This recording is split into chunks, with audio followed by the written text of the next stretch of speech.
All right. Hello, everybody. Happy birthday to me. How's everybody doing? I hope you are doing well. Hope you had a good week. Hope you're having a good start to your weekend. Yeah, so it's my birthday, and now for the first, I don't know, 5 minutes or so, I'm going to sing happy birthday to myself while you all listen and shower me with praise. Happy birthday to me. No, I'm not going to do that. Well, thank you, everybody. Yeah, 44 years old. Who knew? Still alive. All right, enough about me. let's hop into the news. Not really any Skyrim news. Skyrim adjacent, we do have Dragon Age coming out in a few days. I'm excited for it. Probably not going to buy it at launch. I'll let the developers catch up with all the fixing and the patches and everything. But they did drop a launch trailer that was pretty sick.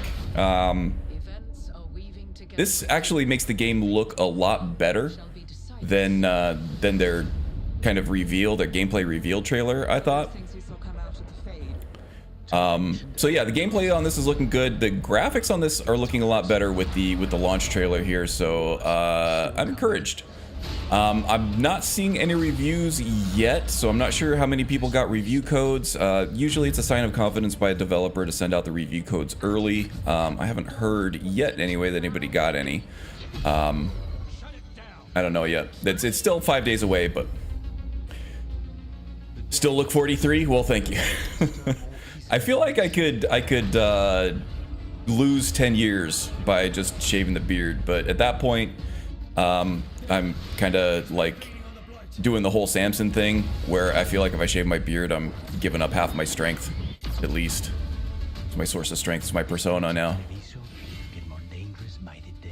Gaming Terry, thank you so much for the birthday wishes. Yeah, we got Boone23 wishing a happy birthday. Thank you very much. Tyree Gills, thank you, buddy. Yeah, thanks everybody. We got Panicked Monk showed up early. Looks like he's going to a hockey game. That sounds like a good start to the weekend. Nobody in Dungeons, welcome back, buddy. Haven't seen you for a few weeks. Stephanie Ray calling me stinky.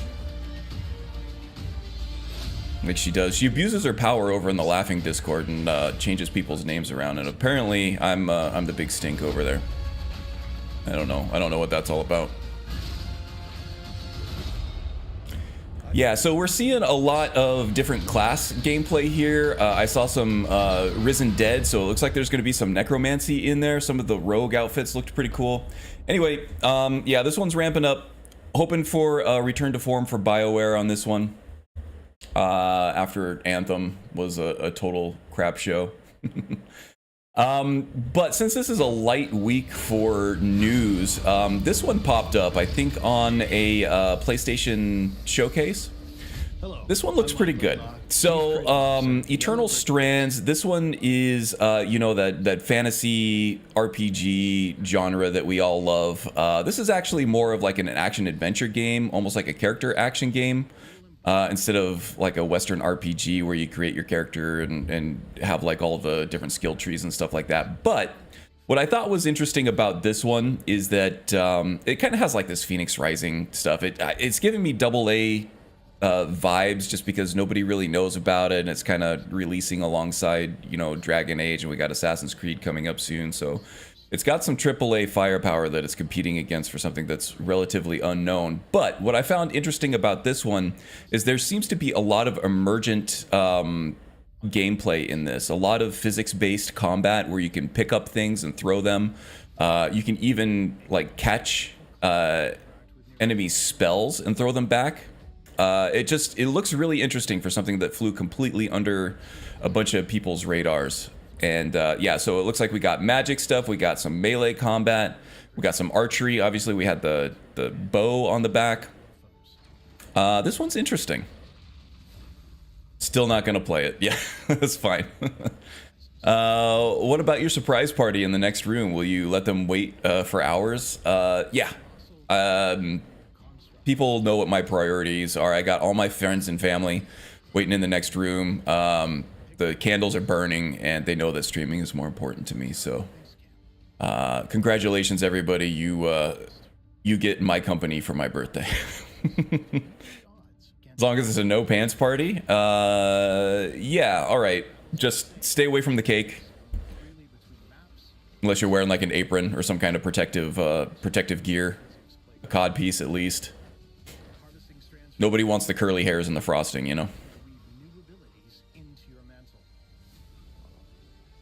So yeah, this one really intrigued me here. The gameplay looks good. The gameplay looks, you know, responsive. You know, I love good combat systems in games because I'm all about that arcade experience. Good stuff.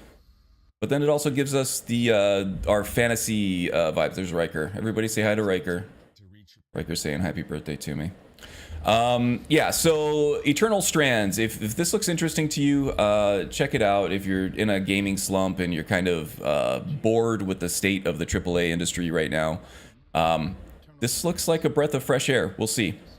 Like with anything else, though, I'd wait for reviews and everything to see how this actually pans out. Especially not coming from a big studio that might not be good for things like performance and things like that. But, you know, even AAA games have been kind of having crappy performance on PC ports lately. This also may be a PlayStation exclusive. I think it might be, so. If you don't have a PlayStation, you might not be able to play it. All right. Let's see, I think it's Strons, not Strands, and Strons is an Italian swear word. Okay. Eternal Strons. Amazing.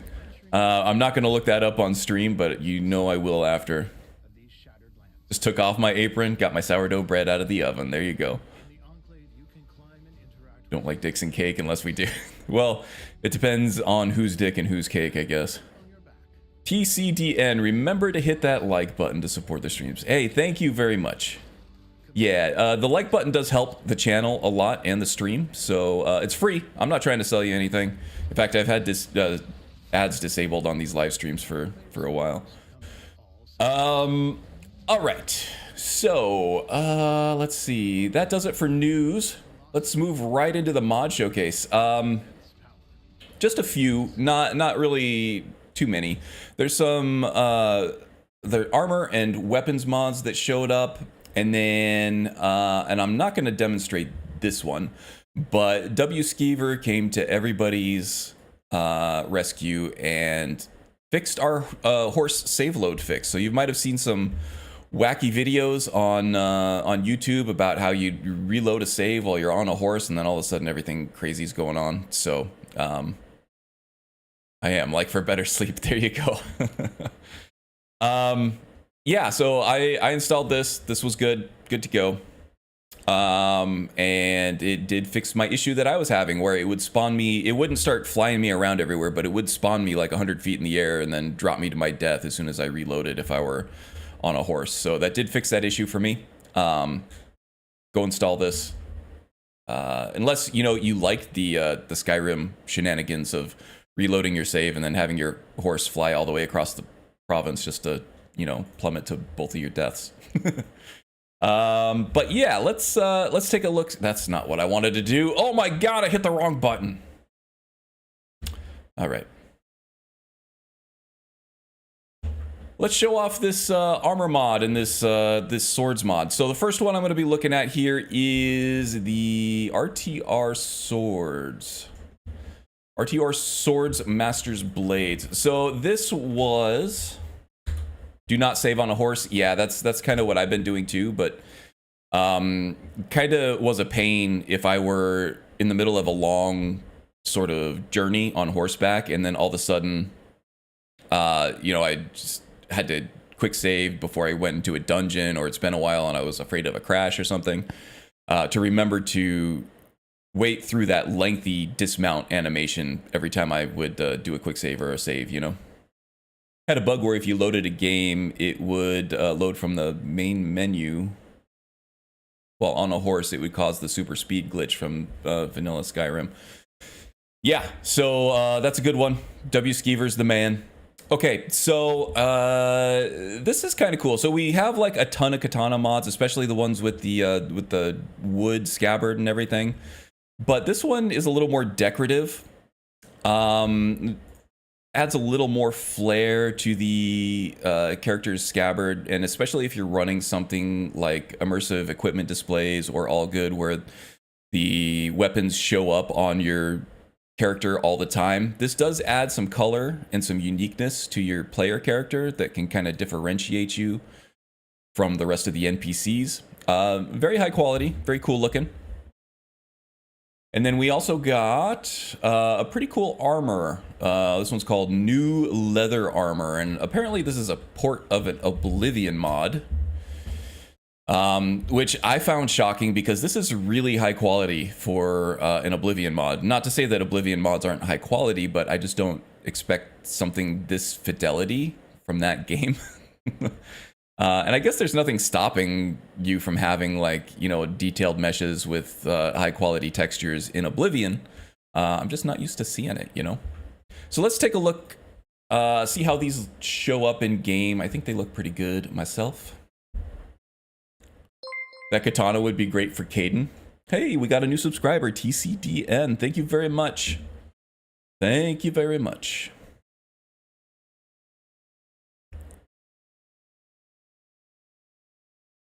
Nobody in dungeons. Sorry, yeah, no problem. Katana would be great for Kaiden. Yeah, I mean, if you're like me, it's like you probably instantly had either a character in mind that these katanas would go great with, or you could think of a character to spin up that would work well for this stuff.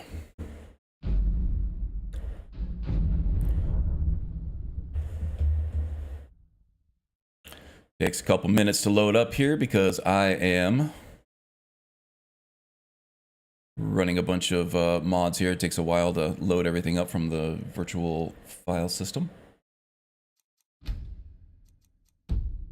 And we're going to have Collects Many Things model these new items for us. Oh, geez. Not going to need the cloaks.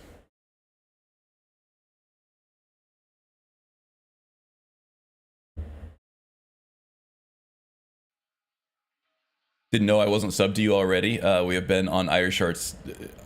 Oh my god, I just said Iyreshot. I think that's not the first time I've made that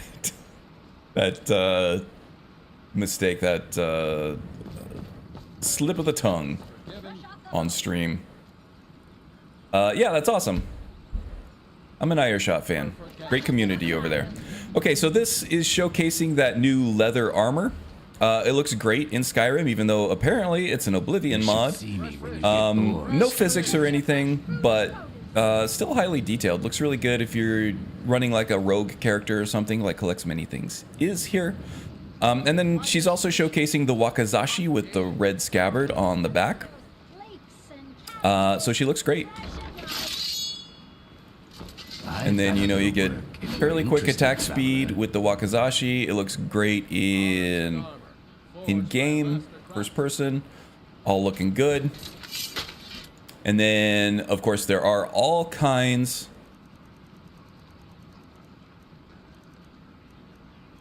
of variations of these. So we have one-handed and two-handed variations of all these.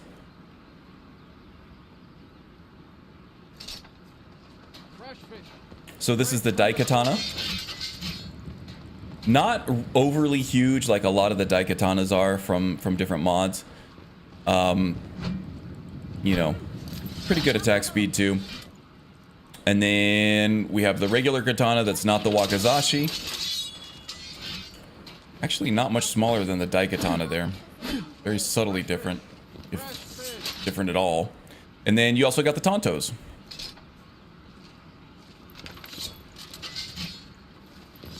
And then the ones with the wood scabbards also look great. This is one of my favorite aesthetics for katanas. This is like this hidden katana where it looks almost like a walking stick. Just the plain wood scabbard and the wood hilt all look great. So that does it. Oh yeah, thanks for shouting out Magus there, Haster. Almost said Haggis. And welcome, buddy. Hope you're having a good weekend. Fresh fish, straight from the okay, so that does it for the mod showcase. Pretty quick there, huh? Also talking about mods and news, I am working on my next profile version here, 2.3. What I'm doing with this one is show you what I got so far here. I removed the non-physics cloaks mods that were, once I did have some good cloaks mods that had physics enabled on them, they just were a total eyesore, so I removed them. I know that there might be, or that there is some HCT patches for things like Winter is Coming and Cloaks of Skyrim, but the quality wasn't there for me. I think the HCT cloaks and now the Peltapalooza cloaks, they look so good that I don't even want to see the other ones anymore. So they were awesome for a very long time before we had things like physics and the nice fur cloaks that we have become accustomed to now with the physics and everything. So I just removed those. I also got rid of the blinding rain, blizzards, and fog in this next one. I identified the mods for that, removed them, and was able to remove the specific records that existed in some continuity patches and things like that. So we should get more visible weather. It doesn't look as good as the Supreme stuff does, and this stuff's been removed from the Nexus too, by the way. I don't know why or when, but you can't even find these mods anymore. But these were the culprits. This is why we couldn't see anything during our snowstorms and rainstorms. But going forward, once I start up a new character in that new profile, we'll be good to go. Necromancy 101. In fact, I may have already put that in for Calendil's playthrough, because this is just an SKSE script, and it's safe to add and remove whenever you want. This one was suggested by Magus, who is kind of a necromancer guru, I would say. So yeah, adding that one in, and then Beyond Reach has had a few updates. My Beyond Reach has problems, but I got the updated version of that in there now, so looking forward to that. Got a whole bunch of armors in here. The next playthrough with the next profile that I'm working on for mods is going to be the cleric, the triumvirate cleric. So I'm looking for sort of like paladin type armors that I can put in there, because he is going to be making use of heavy armor. So we got the Knight Errant armor set, which I think that I demoed last week. Very nice set. Peltapalooza I already talked about. I also demoed Wind Caller a few weeks back. So some like frayed up mage robes and stuff with some physics enabled on it. It looks fantastic. And this coupled with the QAR quick armor rebalance that I have installed now, I can actually take the cloak from this that has not the cloak, but the hood with the mantle with the physics enabled on it, and I can rebalance that to heavy armor and use that as a helm now, which will make whatever else I do look really good. Mage clothing expansion, I also put that in there. Since we're using heavy armor, probably won't be making a bunch of use of that, but that's something I wanted to add in anyway. And then some of you might be familiar with some of this stuff, but the Dark Knight heavy padded armor set, the Daedric armor HDT patch for the Creation Club Daedric armor stuff, kind of just the tassets and things like that makes it look a lot better. Griffin Knight, it looks a lot like the Knight Errant armor set, but Breton, little shinier, Breton Noble armor, and then the silver armor, which was the Fourth Unknown shiny armor set. So good stuff there. And then I also have one that I wanted to try for a long time called Vigilant. And a lot of you guys are familiar with this. It's been making the rounds. It's a quest mod, very Dark Souls inspired. So I got this in, all the patches. I haven't tested it out yet, but yeah, I still have a lot of testing to do on all this stuff. But that's what we'll be doing with that. Sound good. I've also rebalanced Shadow of Skyrim and Wildcat for this one so that things are going to be a little bit harder for me going forward, and I'm going to lean into the Shadow of Skyrim stuff for these playthroughs a little bit. And I've been able to rebalance both of those things to provide a challenge that isn't overly punishing, but is kind of punishing and has some top end game content that I can go for. Oh, Supreme Rainstorms? Did this not get to? Yeah. Okay, so there's the archive for it. Yeah, I have it installed, especially with the current characters that I'm running. I still do have Supreme installed. But if anybody else wanted the Blinding Weathers, you can definitely go get those. But that's what was causing us to be completely blind. Okay, let me catch up on chat. Tontos are for seppuku. Oh. Is that the only reason that samurai carry the Tontos? I thought it was a whole Book of Five Rings thing because, was it, I think it was Musashi who used the dual blade style, but he might have had a wakizashi in one hand and a katana in the other. The Wind, have a happy birthday. I have a doctor's appointment shortly, so I can't stay, but wanted to stop. Well, thank you very much, Wind, for stopping by. You're a sweetheart. Thank you so much. And Reef, thank you very much for the... Oh, that was quick, slow week, huh? Yeah, pretty much.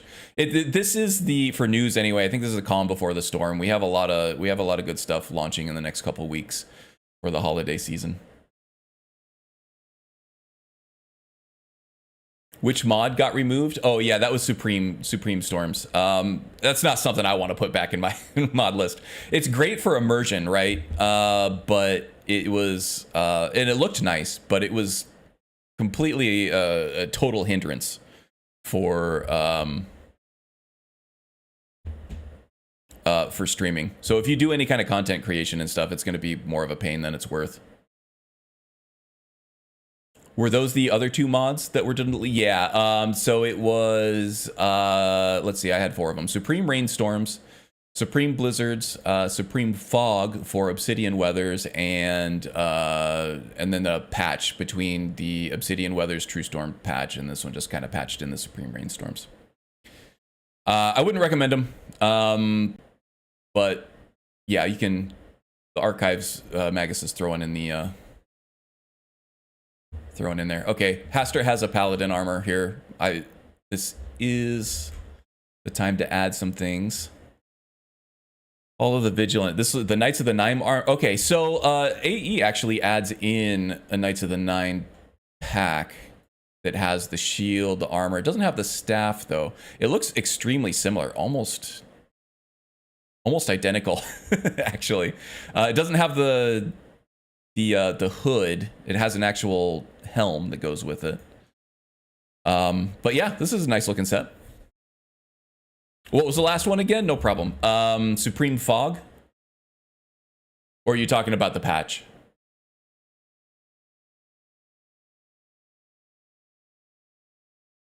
And I'm not sure, but the Novice Guide does post archives for these things. I'm not sure if what's the guy's name? Vector removed these from his. It's been years since I've done the Novice Guide, but you can sometimes find the archives there. I linked 3 of them, just missed what the 4th one. Probably the patch for True Storms and Obsidian Weathers. This is the 3-way patch. This is a patch for the Obsidian Weathers and True Storms patch. Nested patches, gotta love them. Okay, so that does it for the mods. New stuff as far as the channel is going. Oh yeah, and I did have an idea of going back. So I've cleaned up a lot of older mod profiles. So a lot of these older characters don't fit my framework anymore. I kind of just deleted the saves on them. I'm not going back. I have a new kind of framework that I'm working on now, but the last one here was the Alpha Stiger, and I'm going to keep these saves around for a while because I want to take these high-level characters that I've already made build guides for, use up the rest of the perks after level 50, because all my build guides are level 50 build guides, and so I have a bunch of perks left over when I'm done with those build guides. So use up the rest of those perks, and then use Wildcat to just crank up the difficulty like crazy, and then use my rebalance of Shadow of Skyrim, and then we'll do some hardcore difficulty sort of roguelite gameplay with that, just doing bounties and maybe some quests here and there. But that will do two things. That'll extend the life of these characters and these playthroughs, but also gives me more high level endgame content and things to like strive for. If I get taken out by like a boss or any enemy at all, it turns it into a named boss, gives me a debuff, and then when I go back and kill that boss, I'll get another active effect, a passive effect basically, to strengthen my character and keep the progression going with these characters that are pretty much topped out already, which is going to be fun, and I can do some streams with that. And then also, I'm still learning the ropes of Lore Rim, but one of these days I'll do a Lore Rim stream, and we'll walk through the how you start that, and kind of what the that cultivated experience is all about. Very difficult, but also not very punishing. So I've been having fun with it. Just a lot to learn. I'm still digesting it. Let's see. Obsidian True Storm. Oh yeah, there you go. Magus with the archives. Nice. There are all four. Do you have a link to the Cape Cloak mod you're using?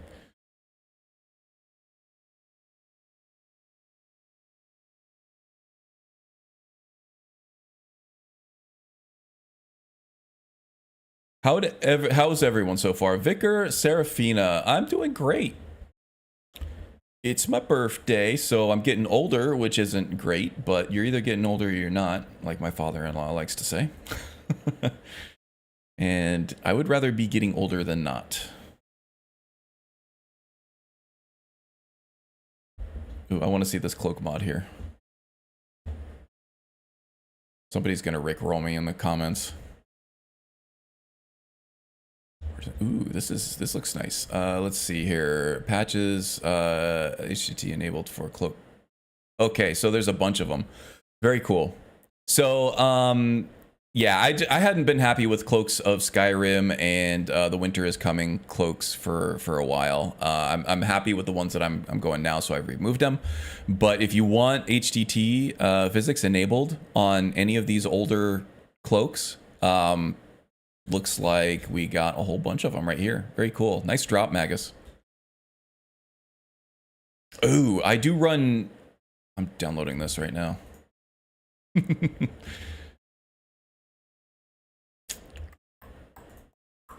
Close. Plop. I am running Apache Divine Elegance, so it looks like only for capes. Cool. Yeah, that's awesome. There's some really cool stuff in Divine Elegance that I like to make use of. So yeah, awesome. Thanks for that. All right, so let's move on now to the community spotlight. So let's see, what was it? TDCR came from the Iyreshot community, and Iyreshot is somebody that I just started following this year, actually, earlier. She's awesome. I think Iyreshot streams pretty much 24/7. Been streaming pretty much every day this week. That's awesome. Looks like she's working on her Wabbajack list. Lyra. I don't know how to pronounce that. If I made more streams, I would be able to pronounce it no problem. But she's also played Woundanique. She's also the one that convinced me to try out Lore Rim. And some other Wabbajacks as soon as I get around to it. But yeah, this Lyra is coming along really nicely. She has a ton of knowledge on modding, super chill streams. You know, super chill community. She's got a Discord community. Everything's really cool out there. Not a whole lot of abuse or anger or any terrible things happening. We're all just enjoying Skyrim and modding and all that. So Yeah, her game's looking great. I highly recommend. Go here. Let me post this into the chat. Please do subscribe if you're interested in any of that. I'm not gonna try to force you guys to subscribe to something that you're not interested in, but do check it out at least. We're kind of a tight-knit community with all these smaller Skyrim channels here, and we all try to help each other out. And it's just, you know, a nice place to be, I think. All right. Silent Echo, never heard of her. Nice. Yep. Hey, Silent. Welcome, welcome, buddy. Oh, I missed you coming in. I do see that you said howdy early. Wow. Okay. Missed a lot. All right. Check the other link I posted. Okay, so Haster posted 2 links.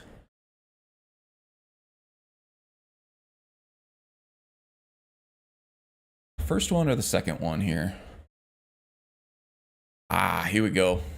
So this one gives you weapons, shields. Dang, okay. Does this one come with the armor too? Because that armor looks fantastic. But these weapons look great too.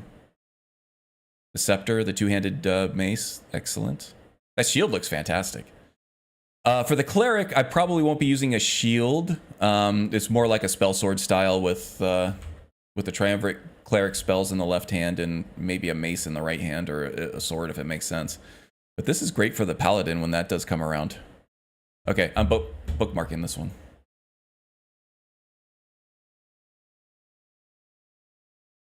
Cool, cool. Oh, dang, Haster, you posted a lot, buddy. Okay, let me get all of them here.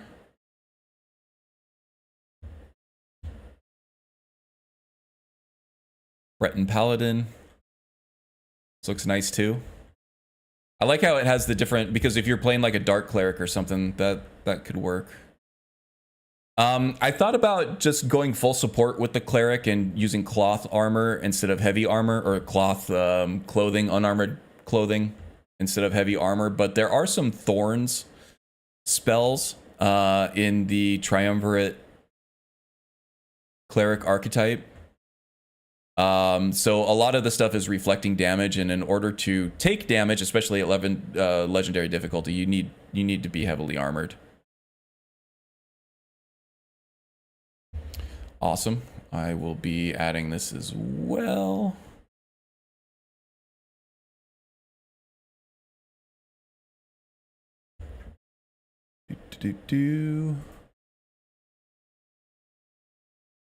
Knights of the Nine was the one that I saw. Aster still going. Okay, that's the one I just looked at. How about this one? Dang, Regal Paladin armor. Now that's sexy.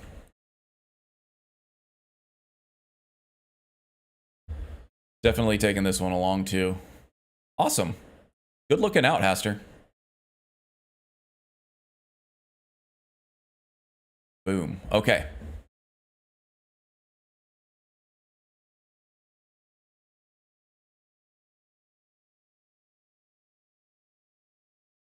Make sure you also choose the XML files you need to.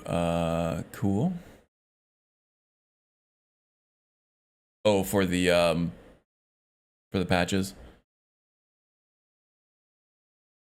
Just leveling up, not getting older, just leveling up. I like it. The full mod has everything. Very cool.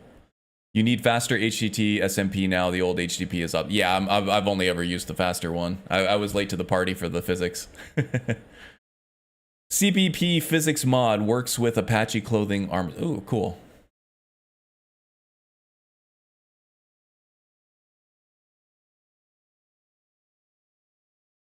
Good to find another streamer, indeed. Let's see, thinking about adding some new mods or replacing mods in your current list. Oh yeah, we were just talking about it. So I was, I think you came in right after I started talking about it. So this is a new profile. The way that I do modding is, I'm on base 2.2 profile right now, which is what I'm currently playing my current playthroughs on. I have just spun up a base 2.3 profile here. And then these are the changes that I made to it. Removed some old cloaks mods, removed the blinding weather effects that I was having with the rain, the blizzard, and the fogs. So we're not going to get blinded by our weather anymore, which has been a bane of my existence for streaming for quite some time. I got a new Beyond Reach update, so that should be less buggy. Necromancy 101, highly suggested by Magus.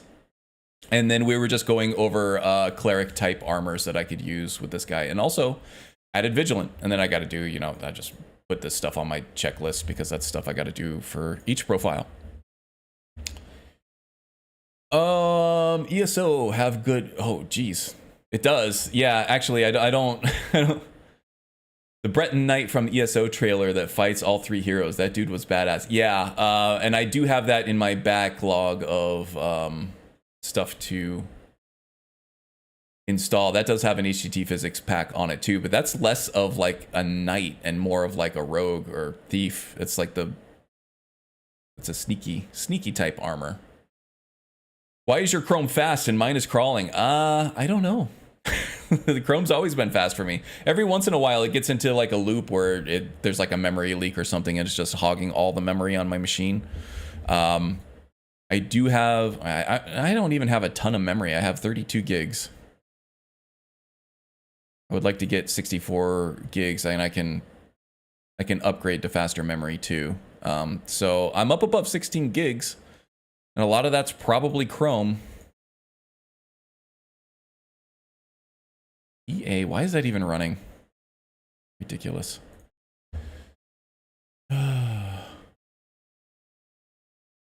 He's got a monster of a piece. Yeah, 4090. It's an older CPU, but it's the top end 10900K i9. I just haven't had a reason to upgrade my CPU yet. So yeah, it's very fast.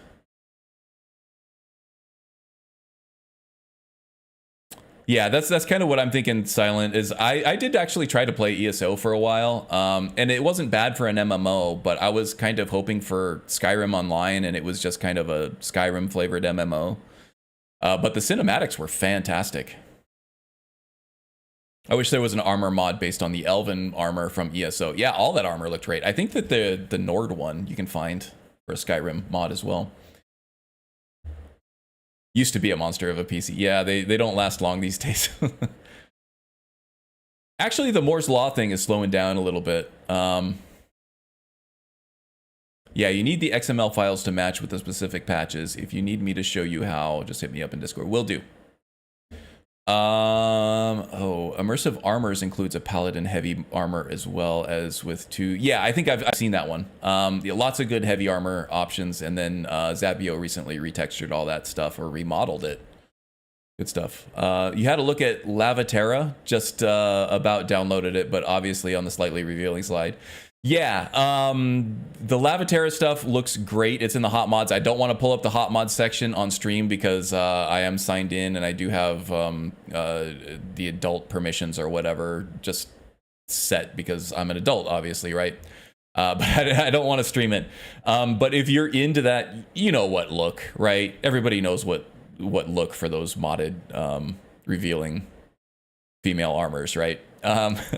The Latavera has been on the hot mods section on the front page of Nexus for quite a while, and it does look very high quality, gives you a lot of options. It looks like a great pack for people who are into that kind of thing.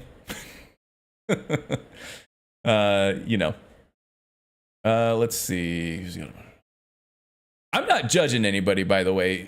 Skyrim's great in terms of how you can mod it to match your specific fantasy, right? And to match the aesthetic that you're going for. The aesthetic that I'm going for, that it doesn't really jibe well with the rest of my game. But yeah, they do look great. Should I get a Steam Deck or a mini gaming PC with an external graphics card attachment for my travels? Either one will do great, I think, because I can HDMI bolt them to the hotel TV. Interesting. I am not sold on the whole external GPU thing, just because of the bandwidth between however you're hooking it up externally. but I don't know. I haven't done a lot of. It's just conceptually for me, it's hard to get my head wrapped around that it would really work. Steam Deck, you know, a lot of people love the Steam Deck. You can play some AAA stuff on it, but I have no clue how either, considering all the porn folders I've seen. There you go.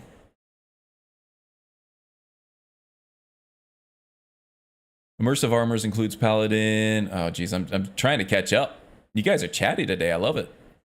End of second period. I'm back. Great. How's the game going, Joe? Are you winning?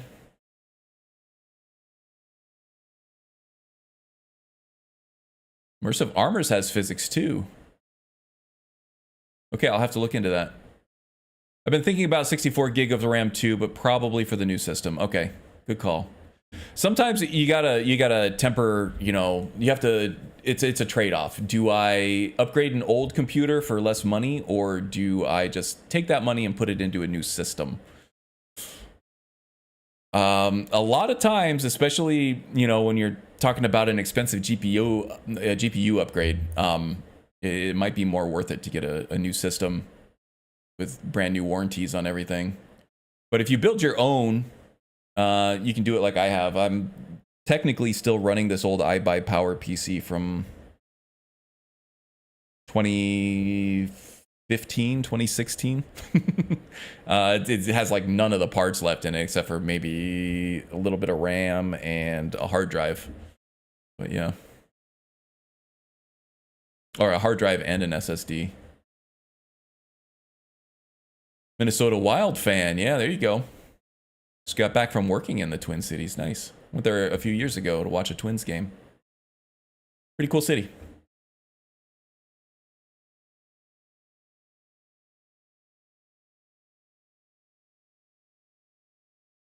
A good laptop is good for gaming on the go. Yeah, if I wanted like the full PC gaming experience, I would go for a gaming laptop. You're gonna spend $3,000 on it, but that's gonna give you the most fully featured. Like you can run any kind of Skyrim modding list on a good gaming laptop these days. You're obviously not going to get the same horsepower you're going to get on a desktop PC with all the cooling and all the room for all that extra RAM and heat sinks and things like that and the power, but yeah, you can run pretty much everything on a laptop. Steam Deck is the best bang for the buck, I would say. For me, I just bring a Nintendo Switch along with me everywhere. There's a ton of really good exclusives and a ton of, you know, kind of AA indie games that you can play on there. And it gives me kind of a break from the AAA heavy Skyrim survival hardcore gaming that I'm used to at home. And it kind of just, you know, allows me to relax with some more casual experiences while I'm away.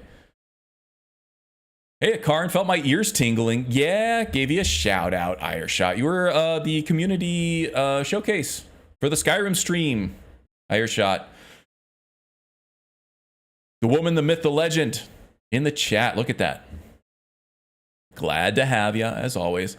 How's the mod list coming along, by the way? It looks like you've been working a lot on it this week.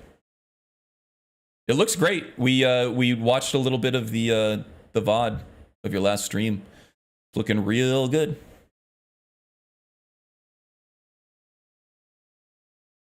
Behind on hockey. Yeah, we just lost our hockey team here in Phoenix. Yeah, we got some of the Iyreshot faithful in the chat today. Just working away. Yeah, that's good. A lot of work. It's looking great though. Iyreshot gets the Iyreshot. You know, I made the same mistake again, though, Iyreshot, that when I first said your name earlier in this stream, I accidentally said Iyreshot. It's terrible. I felt bad. But, you know, it happens, especially when you stumble over your words as much as I do on a regular basis. All right, let's play some Skyrim, huh? This week is the Warrior. So I've been really focused on the Warrior because he's the closest to completion. I have started full production of a melee guide for Skyrim that is going to feature the Warrior. And then I've also started writing the script for the Warrior build guide. I hope it's coming by the end of the year. You know, people get busy during the holiday seasons and stuff like that. Especially when, you know, pretty much everybody in your friends and family group have birthdays around the same time as the holidays. But I have some time off coming up, so hopefully I can use that productively and get some actual produced videos out on my channel. I've just been streaming for months and months now. So looking forward to that, but it's time for me to kind of buckle down on the warrior here and really get into the play style. There's some shouts that I need to unlock. I need to get his end game armor up and running, the gear sets and everything like that.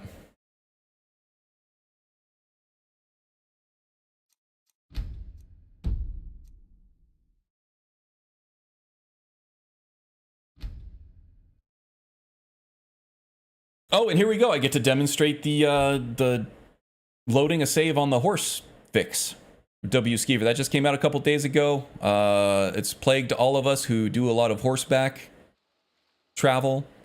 We're going to load this save up while I'm on horseback. For me, for whatever reason, he seems to dismount as soon as I load. It might be a side effect. Oh no, it didn't work! All right. Let's try that again. It didn't work. Do I not have it installed? No, I do have it installed. This worked. I swear to God, it fixed it.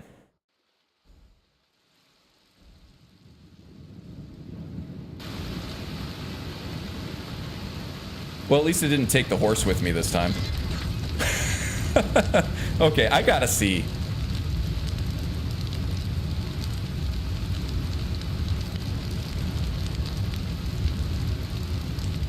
Horse save load fix. Yeah, this worked yesterday. It worked flawlessly yesterday. What happened? Oh my God. W Skeever, you failed me. Or maybe I failed him. It's always making awesome mods we all didn't know we needed. Yeah. Oh my goodness. It's it must be the streamer's curse. Wow, that's crazy. It didn't do a damn thing. It's because you're streaming, so it's not going to work. Exactly. Oh my God.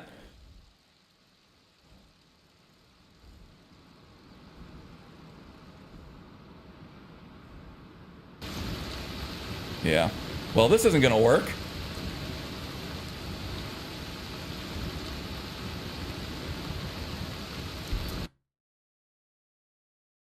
So, maybe it's not a sure thing. I have no idea what the difference is. Check if the patch is being overwritten. I don't think it is. I don't have anything else that touches it. There are no conflicts. It's just scripts anyway. Oh, there's a new ESP.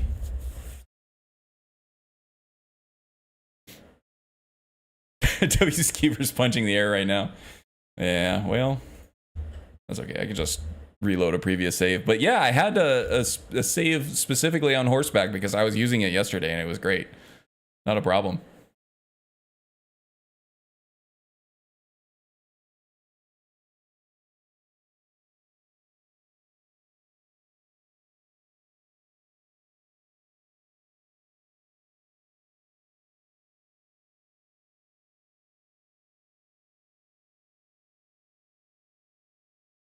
Another hand touches the saddle. It does indeed. Try loading it. Another one for the bugs tab. Well, yeah, I hesitate to put things in the bugs tab because it seems to be working well for a lot of other people, and it was working well for me yesterday too. I need more information before I put anything in the bugs tab. I need to be able to reproduce it. I don't want to waste the mod author's time by just throwing things in bug reports. Unless I can actually provide something constructive. Let's see here.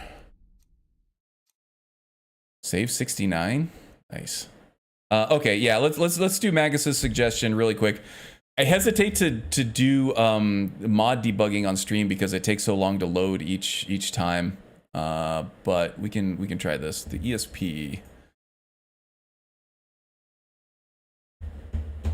Why am I not seeing the ESP here? Oh, there it is. Well, it's basically last.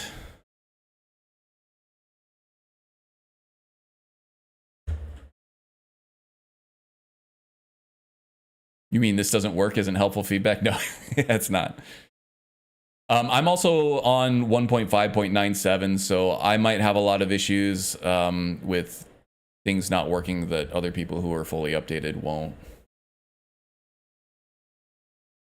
Did you know that while falling, you can drop something which will slow your fall, and correctly used, it's almost like falling downstairs without dying? Interesting.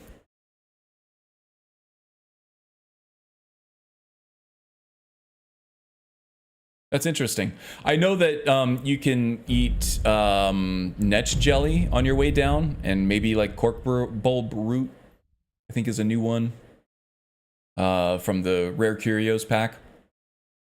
And then if you're paralyzed when you hit the ground, you're kind of immune to fall damage, which is kind of cool. And also, you can ignore fall damage.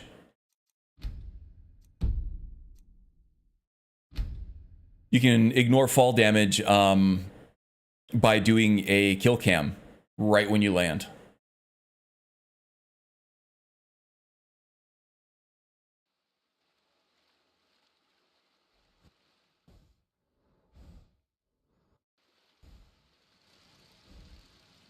This is already working better, I think. Nope, I thought it was.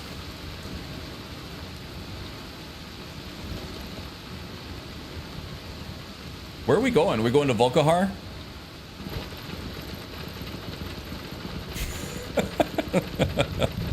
Okay, so dead last didn't do a damn thing.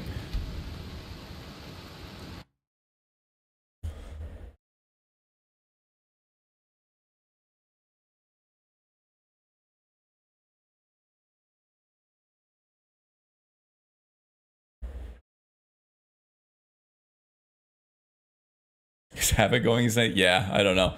Okay, I'm gonna bookmark. Oh, it looks like you retracted it. Okay. You can send me that if you have another one that works, Magus. You can feel free to send me that. Original mods on Discord or whatever, and I'll take a look at it, see if I can get it to work. I don't know why this was working yesterday completely fine and now it's not, but yeah, I'll just reload a current save or a previous save. No prob.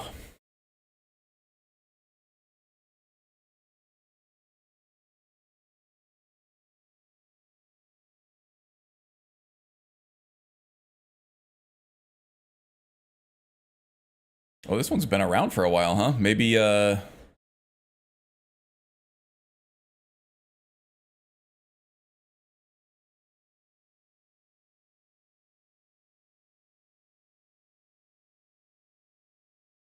interesting. Okay, I'll bookmark it, try it out.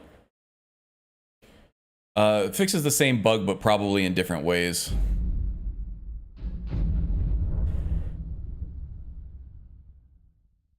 You never used either of them. Might not do exactly the same thing as W Skeevers. Yeah, W Skeevers is definitely a scripting workaround. It's an onload script that pings the player status every 0.5 seconds for something, and I'm not all up on my papyrus to know exactly what it's looking for or how it works, but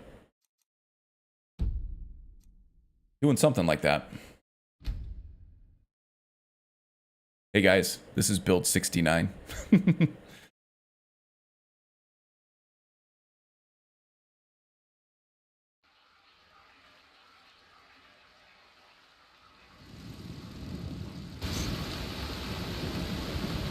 Okay, so this is Fortius. He's now in his dragon phase, which is what we're doing for the main quest line. I'm trying to get through the main quest line. There's a bunch of like word walls and things like that, dragon souls to unlock words that I already have, and not to mention just the Leviathan axe. It has a bunch of tempering ingredients and upgrade ingredients in the main quest line and areas that you can only get to in the main quest line. So I'm collecting all those so I can improve this guy as well. So that's what we're doing.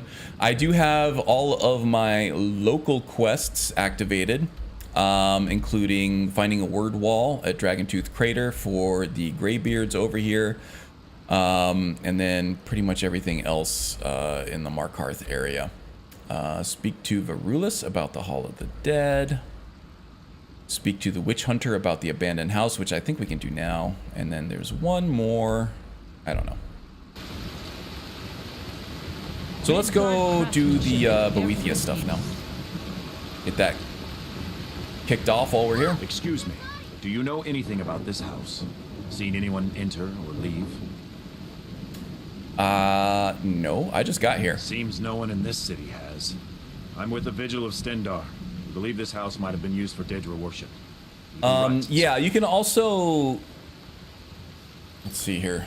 So whenever I want to go to where my mods are actually installed, you can right-click on the mod and then go open in Explorer. And this will take you right to the location on your disk of where that mod is actually installed. It's probably not the same place as you have them downloaded. In fact, you probably want to have them downloaded to your HDD, but then installed on your SDD. But by going here and doing this, you can see what drive letter it's installed on.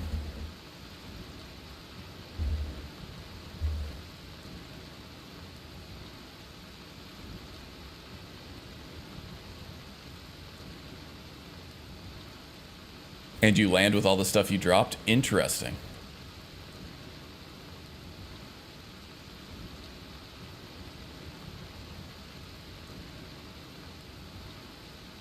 Skeevers uses a script that constantly runs every few seconds. It's actually, yeah, I think it's every half second, which may not be great.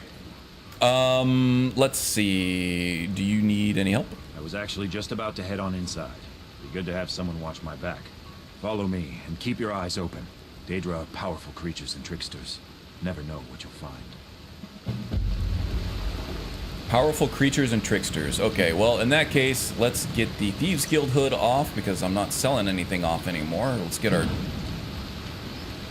So the armor that I'm wearing now is the one that comes with the AE. All the AE bundles. Fresh food. The No alternate wood rot on armors. the furniture. Someone's been here recently. Your mom's been here recently. So this is the Dragonbone Mail. Works pretty well. This is the enchanted set that you get off of one of the Crimson Dirks during that quest line. It comes with pretty good enchantments for a warrior, and they're much stronger than what I could have done with my unperked enchantment skill. So 100% resistance to fire. As far as I know, this is the only enchantment enchanted armor item in the game with 100% resistance to fire. So this is great for dragons, unless you're fighting a frost dragon or if you have diverse dragons installed. Carrying capacity by 40 points, that's always great. Two-handed attacks do 20% more damage. I use a lot of two-handed attacks with this character in this playstyle. And then the helm increases health by 50 points. So, yeah, People I all good asked stuff. say no one enters All or useful, leaves. at least. The Spell Knight armor that I was running Hear that? before, the Came gauntlets, this way. had a Fortify Restoration enchantment on it. So I wasn't using that. That's it. Something's inside the house. Come on, we're getting to the bottom of this. Getting to the bottom Come of this out. house? We know you're here. Literally? There's another door. See if you can get it open. Why wouldn't I be able to get the door open? Stendar's mercy. This isn't an ordinary Daedra. We have to get help. Weak. He's weak. You're strong. Oh, and we're taking Maricine along with us. I've actually never taken Maricine along. This is an interesting NPC's character. Might give me some ranged DPS anyway. You first. Come on. Let's go.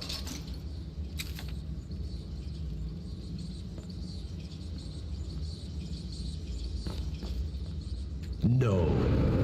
Kill him. Crush his bones. Tear at his flesh. Get out of my head, Daedra. You will kill. You will kill, or you will die. I don't want to die. I can't die here. Daedra has us. It's you or me.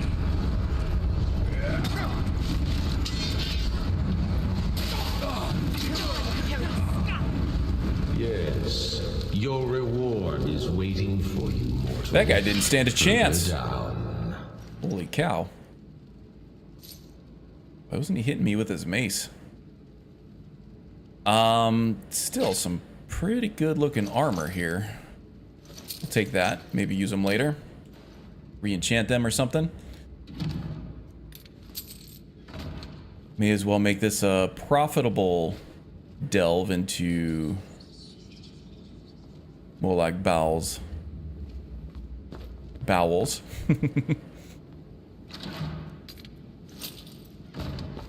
Wasn't much of a vigilant hunt. No, he wasn't. I mean, he was vigilant, but he wasn't very steadfast, I would guess.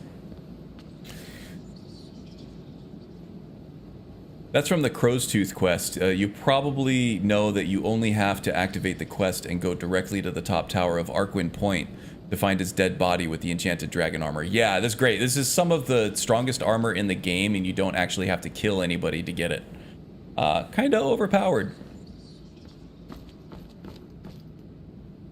You do have to fight some Draugr, or at least sneak past them anyway, or run past them.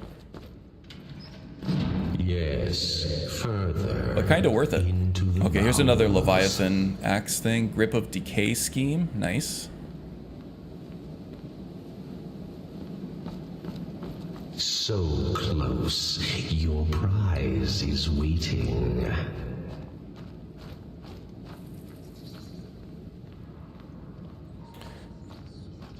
So the person who wore this armor wasn't one of the Crimson Dirks, were they? No, I think you do fight one of the Crimson Dirks have like their hands in like all of the different alternate armors. I thought this was one of them. Maybe not. Fool. Chunk. Did you think Molag Bal, the Lord of Domination, would so easily reward you? What do you see from that little cage? Speak. I see a rusted ass old mace. Rusted. Dry. There was a time when this mace dripped with the blood of the feeble and the worthless. But a Daedric lord has his enemies, and my rival Boethia had her priest desecrated, left it here to decay, until you came.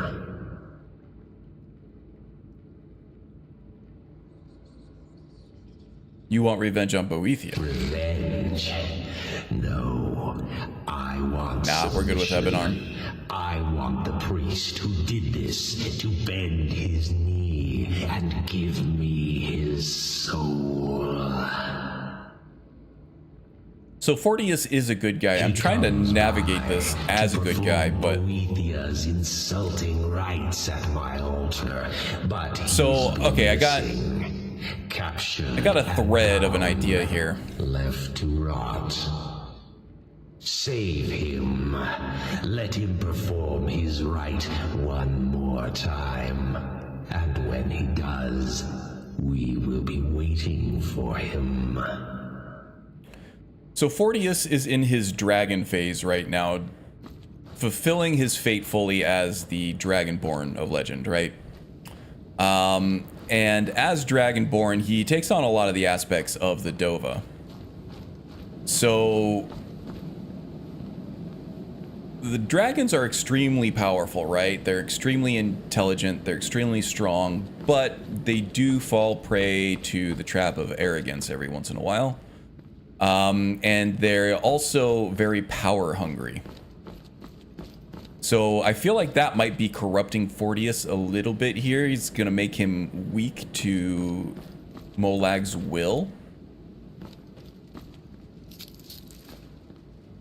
And Boethia is not really a knight in shining armor either, right? So I think that would make Fortius a little less hesitant to do the bidding of Molag here, knowing that we're not slaughtering innocent people. And we did act in self-defense against Vigilant Tyrannus there. The finest jewelry and All right, where does this have us taking or going here? Nah. East of Boethia. Over here.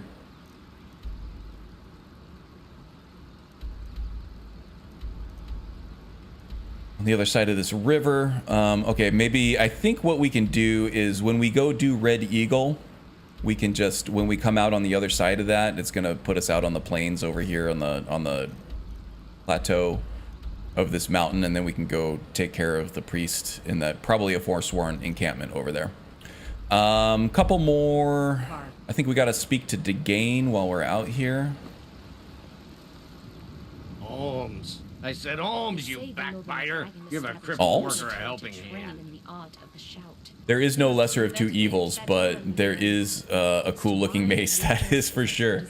And the mace we might actually be able to use if we decide to take a dark turn with Fortius, because he is a warrior. He is very well versed in all weapon types. You see that temple? And the Mace of Molag Bal is a very powerful weapon, very powerful Won't let artifact. word to gain in. Nope. Not even for a look. But they've got a treasure in there. Gold statue size of a child. The cleansed Spell Knight armor? Yeah, I was using the Spell Knight armor for a while. Well, let's not put it like that. Wouldn't want the thieves Very good looking guild armor, maybe the catching best looking armor. That and the Vigilant Nah, Enforcer just armor creep are in and very good. have a go at Very, very good. taking it They're right out. up there with, I'll you know, be here some of the and better you looking have what modded my man armors, in my Rifkin opinion. promised for it. You'll be helping out. at Daedra the are evil. and the Nothing divine wrong with smile pitting them on against their each other. Yeah. Well, I mean, it's a little more nuanced than all of them being evil all the time. Like Nocturnal isn't like overtly evil. Meridia is not really overtly evil. But there are some that are very evil. Azura's not really overtly evil either.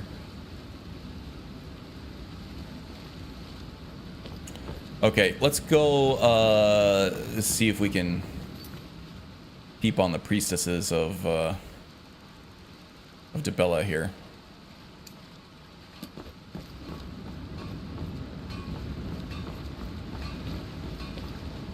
So the way I'm role-playing this is we're not actually going in there to steal Outsiders aren't trusted in Markarth.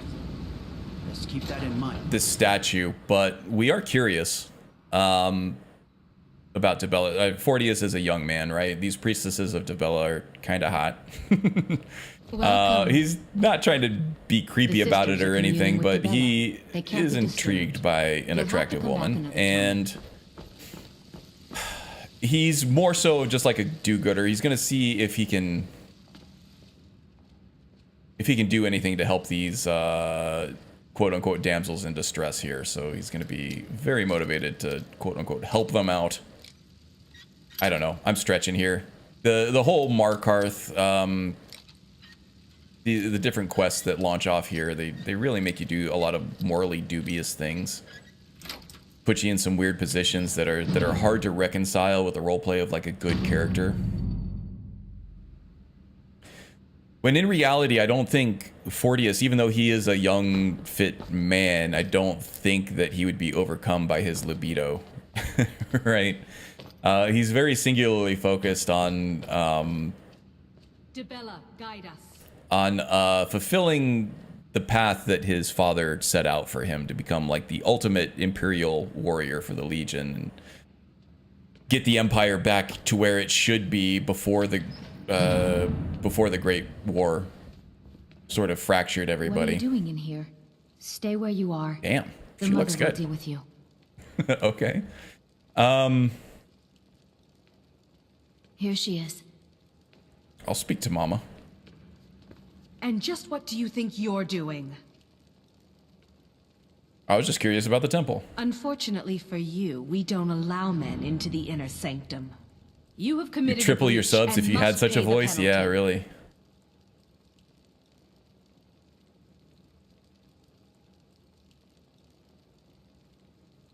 Best Daedra, hands down. Molag, or Magus is a Molag fan. Normally, a quick death.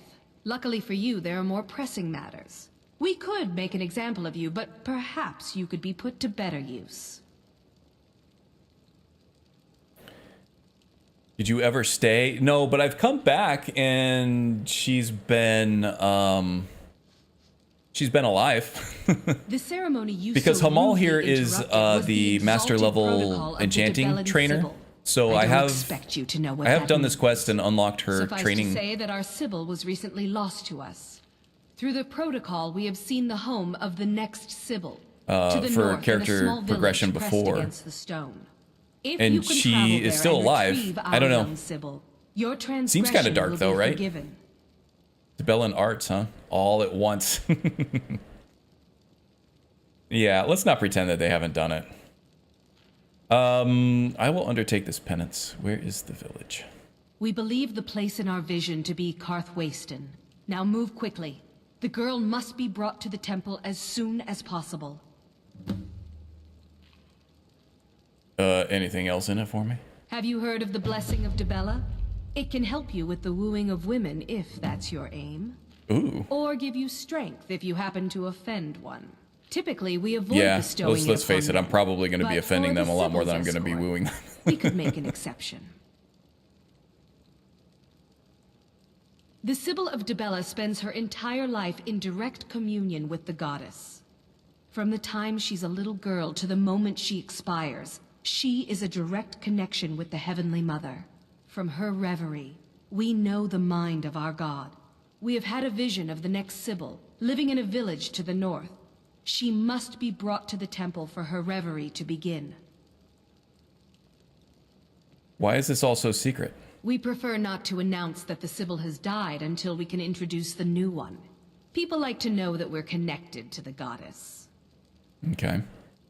So the girl's just taken away from her family. It's considered a great honor for the family. Their daughter will never know hardship, and the goddess Yeah, they don't kill blesses her, them but with for a moment great it seems like they bounty. do. It was a shock for my first... Yeah, no, I kind of remember that too. I was like, what are they doing? Says Novus installed on my D drive. Well, if the D drive's an SSD, it should be fine. If it's the HDD, then you might need to reinstall it. Hate to say. It's much harder to move things with a guide like that than it is to just start over and do it again.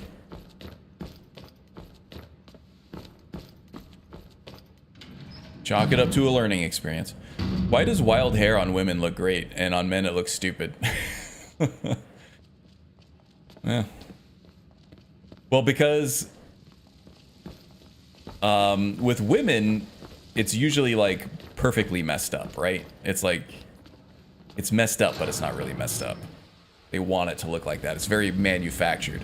With men, if they have messed up hair, it's just because they got out of the shower and went to bed and woke up and it's just a mess. It's all tangled up.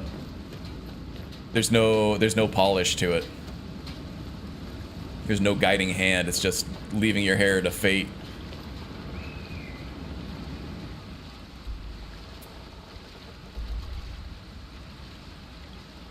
Speak to Verulus about the Hall of the Dead. Yeah, let's go ahead and get that unlocked too while we're here. Take care of all of them. And this one, at least,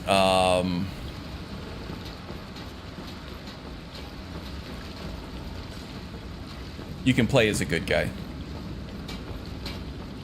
You're not going to get the ring, which is kind of a cool ring and a very unique item that provides some very unique gameplay mechanics, but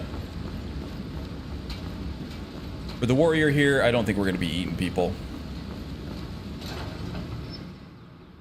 Great exploit. Yeah, and you know, there are male models and stuff that can pull off the messy hair look pretty well, I'll say. I've never been one of them. A model nor a guy who can pull off the messy look very well. But they do exist. It's all about effort.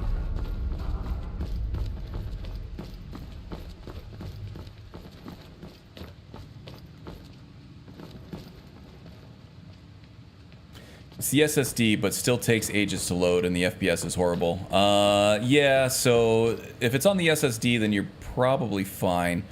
It takes a long time for me to load too. I am running Lorim on a pretty top-end computer. I run a 4090. My CPU is a couple generations old, but it's a top-end CPU. It's a i9 10900K.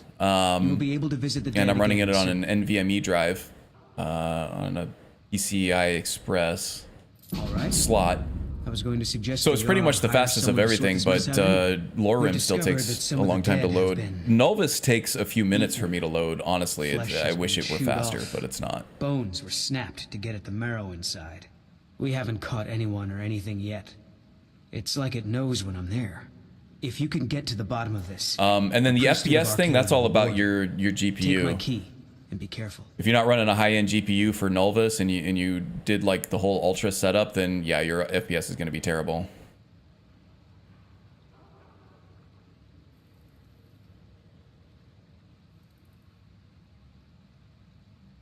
Tread lightly in the...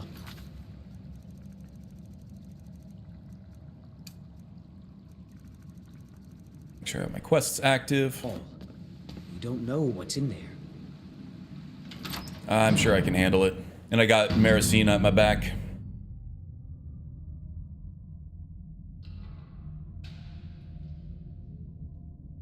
Because video game? Not wrong though, yeah. Not many would walk blindly into a crypt, smelling of steel and blood, but not fear. Well, that's because I feel the hunger inside of you. I get a lot of blood on me through my and your mouth grows wet. Your stomach growls. My travels and my battles. Not because I like to eat dead people. It's all right. I will not shun you for what you are. Stay. I will tell you everything you have forgotten. This is kind of a cool quest. You were young when it's you short. first tasted human flesh, weren't you? A brother or sister had died? An accident? Iola's kind of an underrated Curiosity. companion. You can take her along with you. One bite. Very cool for like a darker, more you evil found a character. Friend who understands you. You can let go of your guilt.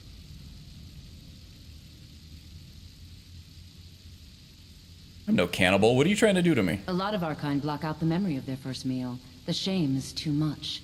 But you don't need to hide anymore. Namira, the Lady of Decay, accepts you for what you are. She has a place for us where we can sate our appetites without judgment. Iola's kind of hot too, but she gets the meat sweats. Not a pleasant smell. Very well. But should the hunger call out to you, I'll be waiting outside Reachcliff. She's pretty cool. For a Spellblade, decent casting, but she aggro's way too easy. Okay, so not for a sneaky character. Meat sweats, nice and salty.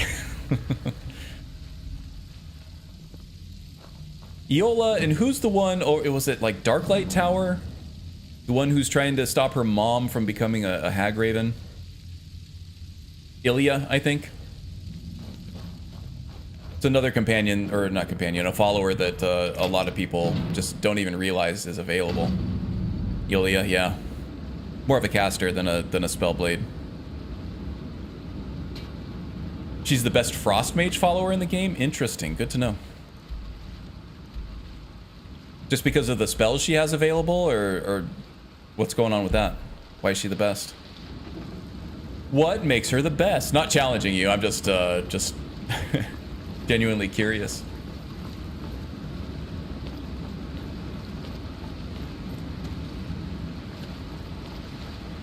But she's bugged, unless USSEP fixed it, where if you do the quest and do not take her, she'll return, but she's never there. Ooh, okay. Best frost spells, okay. Yes, do the lowest graphics one. Yeah, if they have a light version, do that one, Tyree. I actually made, even though I'm running a beast of a PC, I still made a lot of concessions to a lot of the settings that I did. So like my shadows and everything, like grass detail, all of that stuff. And then even in my Dindalod settings, when I generated the LODs, I compromised a lot on the quality of that stuff just for solid performance numbers, even with a 4090. She spams Ice Storm at mid levels. That's awesome. And then if you're playing at higher difficulty levels, she gets the damage boost that all NPCs get. So yeah, that would be crazy. It'd be crazy good. Helgi, what the hell are you doing out here? What the hell?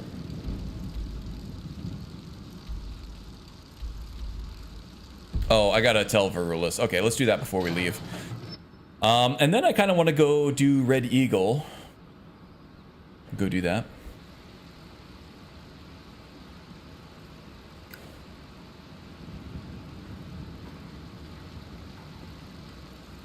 She'll only level up to 40 though. And then, well, yeah, if you have Nethers or whatever, Nethers follower framework, I think that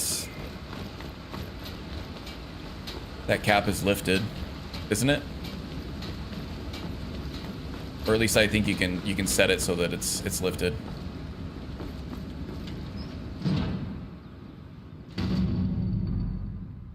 $40's not bad though for a vanilla follower. There are some followers that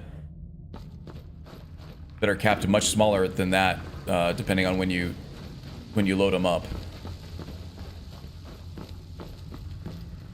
So my vanilla followers are always gimped, and you gotta always replace them with newer ones because they are automatically capped at the level that you find them at. Some of them have very low general caps that they won't go even after that. Not great when you're 50 though and have difficulty mods. Yeah, that's fair.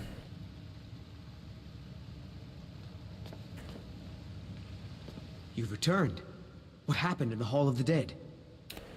Well, they're safe now. Divines preserve you. You're a hero. We'll reopen the hall right away.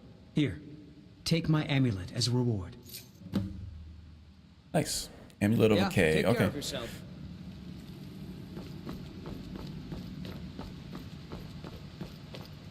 Whole Dwarven city underneath the keep.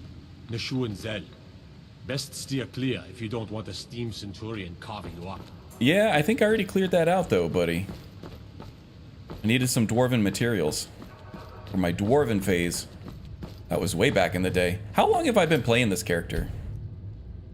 108 hours just for Fortius. Wow. So now you see why it takes so long for me to put a build guide out. I really get the most of these playthroughs, and I really take my time and do my due diligence to find some really compelling gameplay mechanics and things like that to really lean into. And then by the end of the playthrough, I really know the build inside and out in a lot of different ways, and can talk about it as sort of like a Redguard craftsmanship subject matter expert of sorts. So when people challenge me on YouTube, I'm ready to go.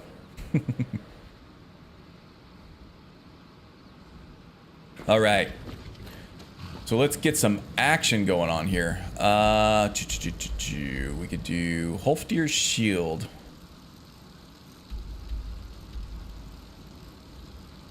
So a couple different ways we can go.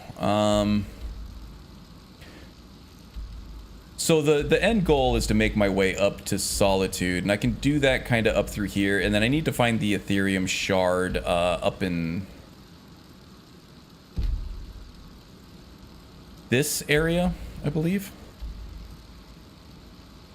So I think what I'm going to do is I'm going to head over here, go north toward Blindcliff Cave, but then I'm going to cross the Karth River over here, and then we'll take on the Red Eagle Redoubt, and then whatever leads into the Red Eagle Redoubt. We'll do the Red Eagle stuff.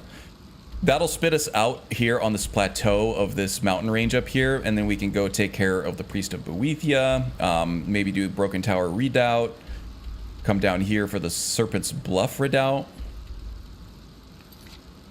all that good stuff. There's Reachcliff Cave that we can do later, but that's not really a huge priority.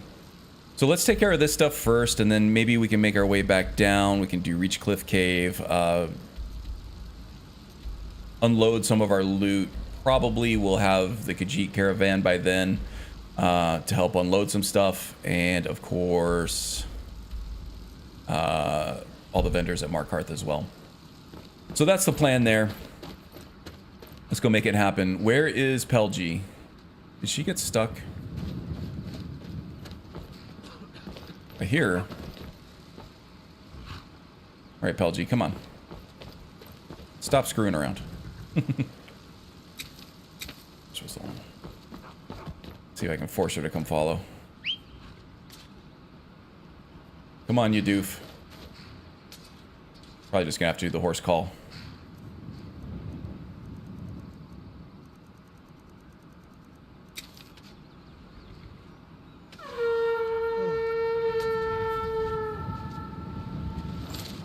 All right.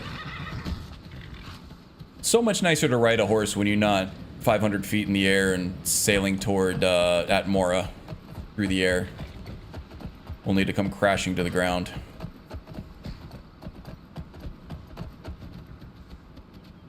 Actually, I think Pelgi is over encumbered right now. I think I have just a ton of crafting materials on her.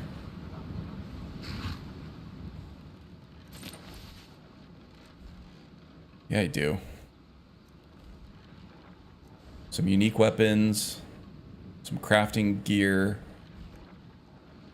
food, alchemy ingredients, and then just a ton of smithing ingredients. I think I might actually be faster on foot. I don't know. It's kind of a trade-off. You know what I can do, though?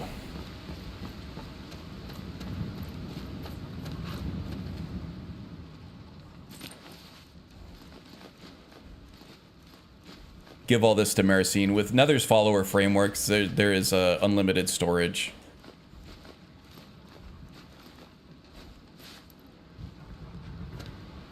We've stopped. What's wrong?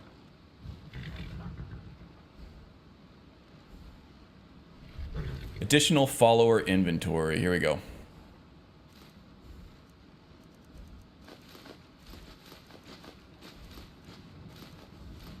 All the pelts, all the ingots.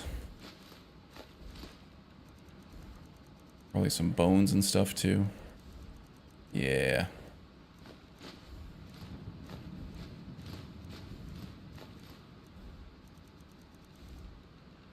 Cool. Now, how's my encumbrance? Good. And Pelgi. We will shoot them down. That's right. Maricine's kind of an edgelord, and she's really intense. Filled with fools who know not but to go about their daily lives. Yeah, this is way better. Yeah. Now we can sprint. Way better. Okay. That's thinking on your feet.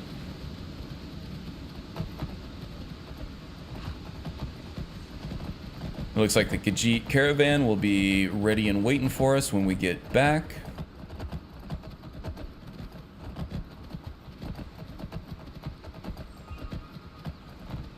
Now there is a suitable crossing out here somewhere.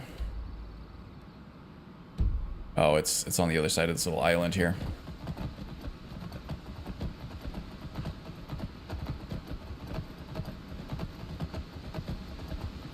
Never should have come here.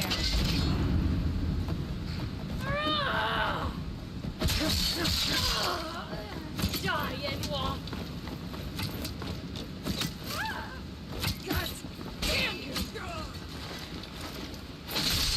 Hack and slash action. Here we go. Did you get them all?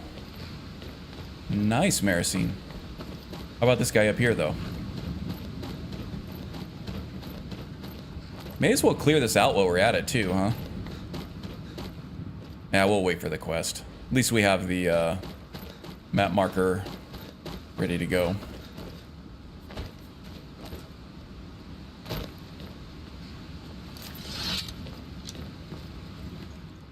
anything good.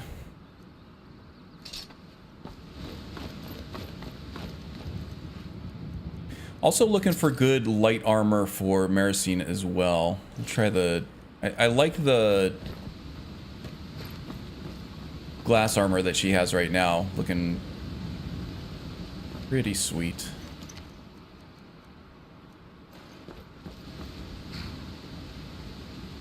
Little savage. I like it. Okay. So this is the bridge. Going back down the other way, so we don't want to go through this bridge. We want to keep moving. Keep moving north. Yeah, this is going to be a fun one for using Wildcat to really crank up the difficulty, and then we'll turn Iyreshot back on, Shadow of Skyrim back on, and we'll get some real gameplay challenges going with this warrior. But I got to get the build guide out first. Okay. Get a decent crossing area right over here.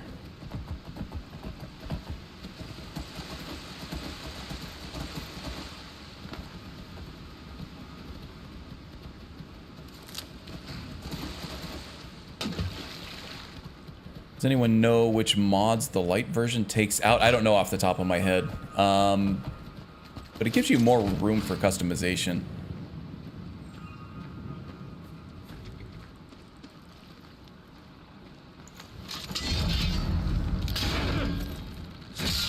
To all things, death. Man, she is an edgelord.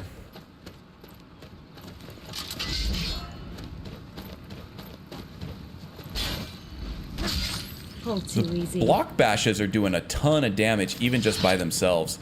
Let's see. 6, 7, 8. And block bashing is actually quite a viable offensive weapon once you get this thing perked correctly. All comes down to this one, Skull Rattler. Bashing deals 3% more damage per point of stamina, and when you have super high stamina pools, man, a lot of times you can just one-shot people with bashes.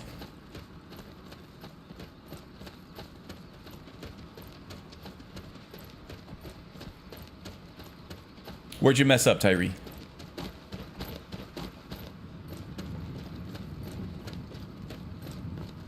That's why I like following manual modding guides. If you're trying to get into modding Skyrim, because you learn stuff like that as you go,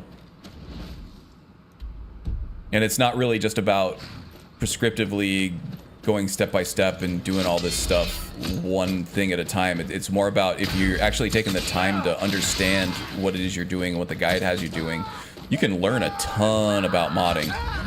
And then before you know it, you're going to be the expert that other people are asking you questions. Can't stand auto installers. Haven't used Wabbajack or anything since 2020. Yeah, I do it just to get a new experience out of things. Because if I'm going to mod my game, I'm going to do it in the way that I like, and I'm going to get kind of tunnel vision. I'm going to have the blinders on about the stuff that I know that I like and how I want my Skyrim to be, which is great, right? Which is what a lot of people want.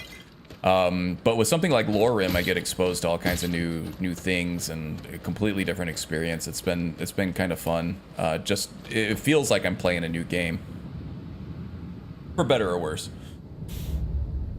You're like me, we can fix stuff, yeah. But yes, I would say if you want to get into modding, definitely do a modding guide and go through the manual steps. Learn everything there is to learn, and then at that point you can figure out what you want to do.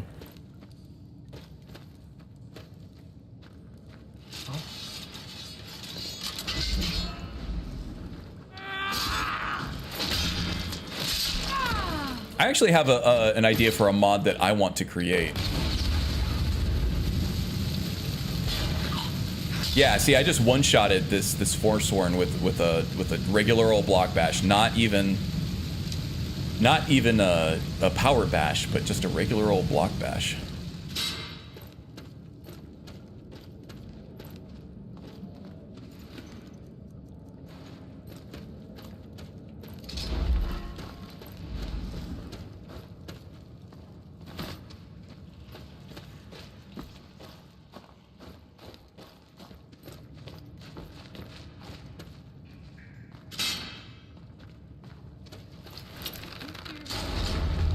God damn it. Ha! Found you. This is what you want? Ha!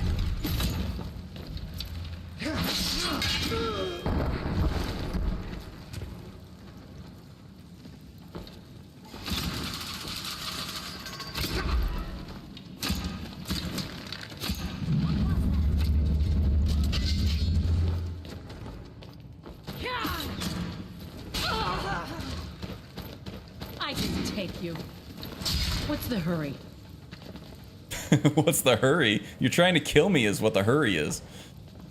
All right. Yeah, I'm definitely getting a feel for the play style on this, and I am absolutely loving it.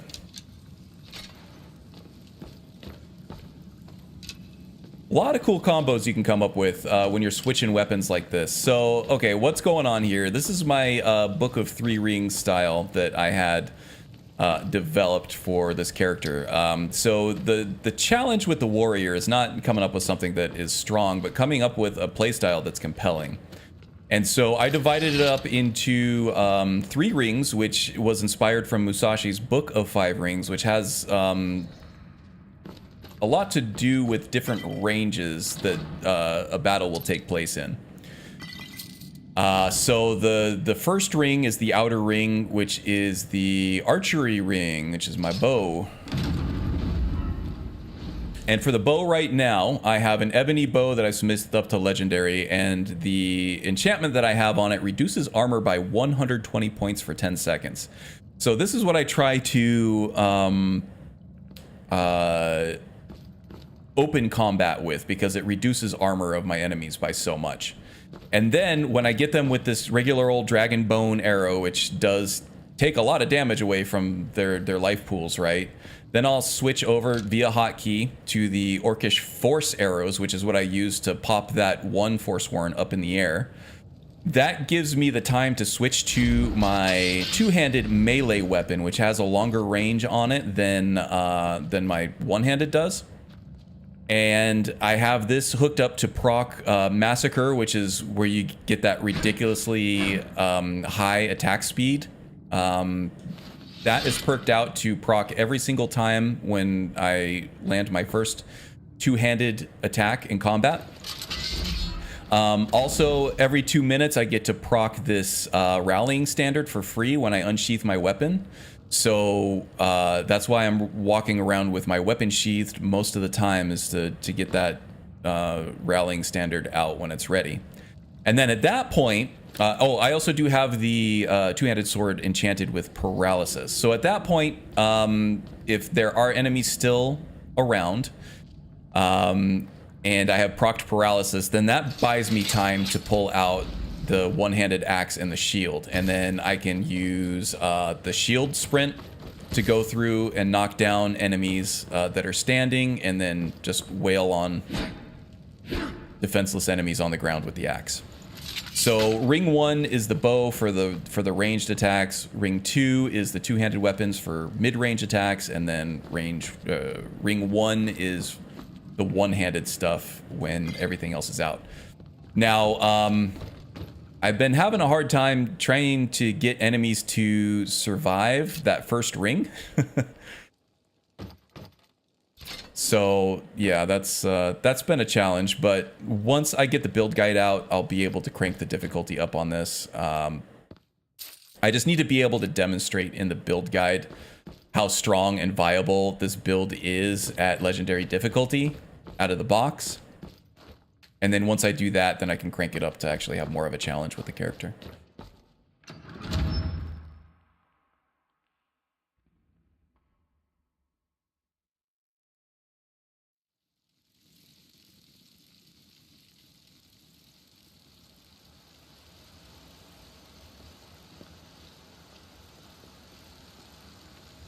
Okay, guys, I'm going to take a quick break. I am parched right now. I need to get some water, but I'll be back in about 5 minutes or so. All right? See you shortly.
Okay, dang, that was actually super fast. I just had to get some water and come back. I'm good now, though. It is toasty in this room today. We've been having some really amazing weather. Oh, yeah, it's 92. 93. How are we looking today? High of 96. Yeah, it's not terrible. Nice, and then back into the 70s next week. Oh, I can't wait. I need it. It was like 98 earlier this week, which, you know, for being almost November, kind of pissing me off. I think it just gets warm in this room because I closed the door.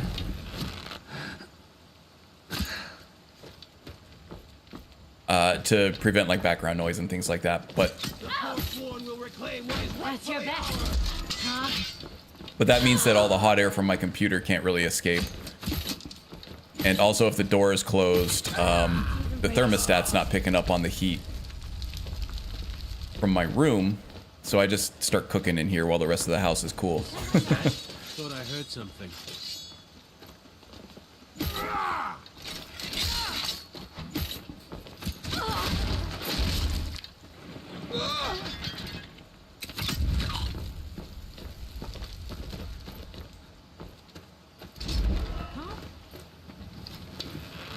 I knew it. Kill cam.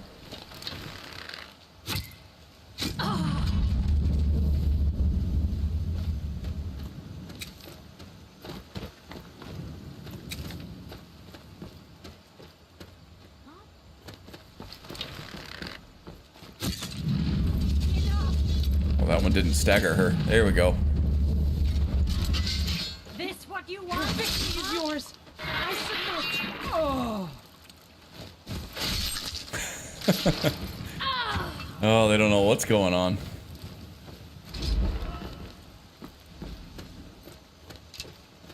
What was that? Huh? Time to end this little game. No more! I yield! I yield!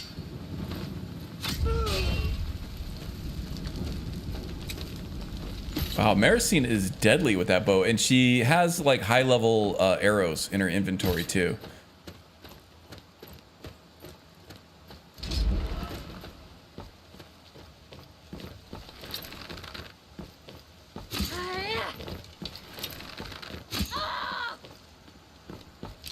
No more.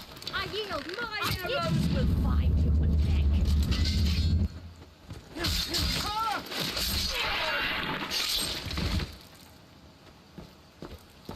First, you.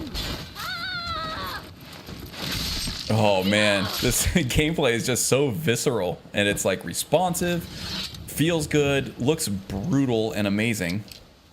I'm really loving this character.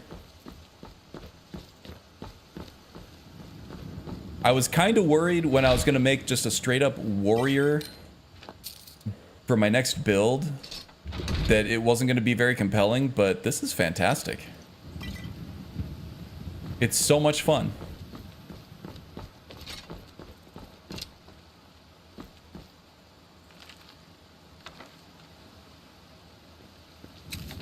Damn, did you unlock beast mode? Yeah, I know, right?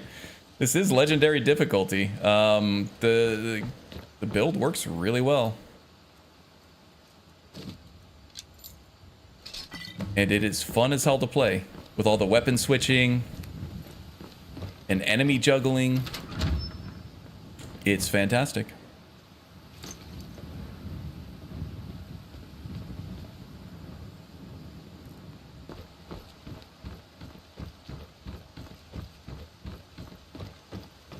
So we got any chests or anything up here? Nah, nothing doing. Nothing doing.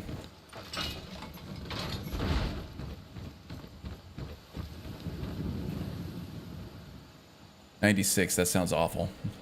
Well, in the dry climates, 96 actually isn't too bad. As long as you can stay out of the sun, it doesn't feel bad at all. Just for it being late October and having like 7 months of, you know, of the 110s and above, it's you want cooler weather at this point. And we're not getting it, but it looks like next week we're we're gonna be just golden.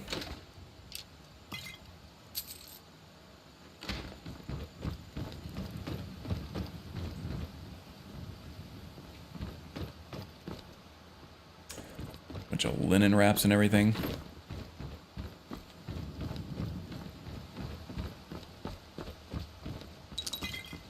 Can sell that stuff.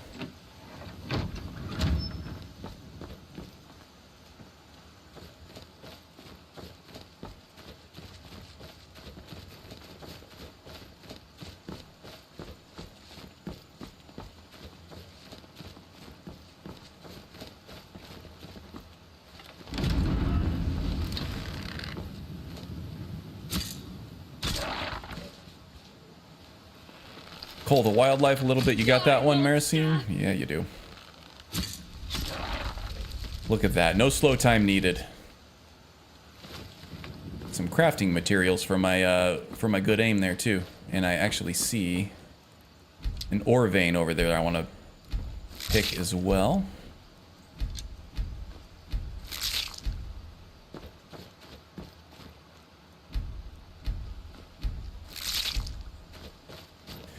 Let's see. Random, but do you remember the other mod similar to Ancient Land? Can't remember its name, but it's pretty popular.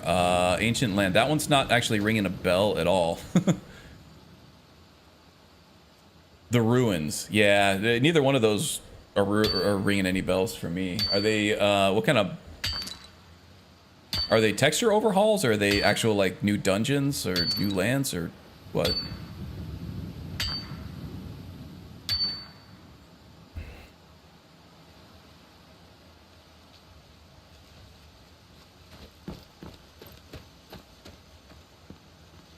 Area edits, okay. Gotcha, gotcha. Does Ocpam work with... I don't know what Ocpam is.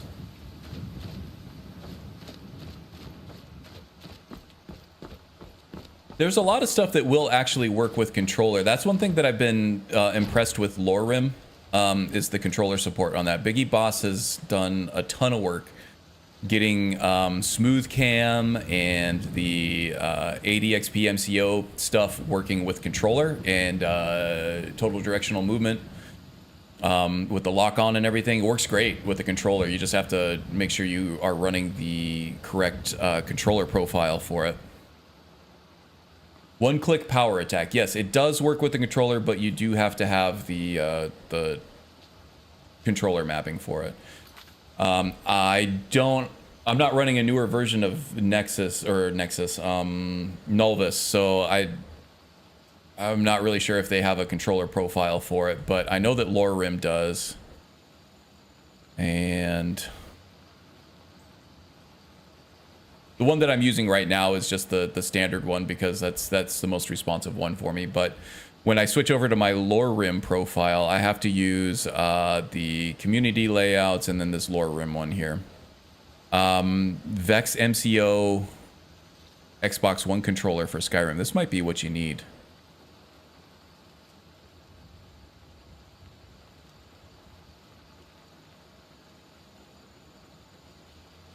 Yeah, you just hit Shift Tab to open up your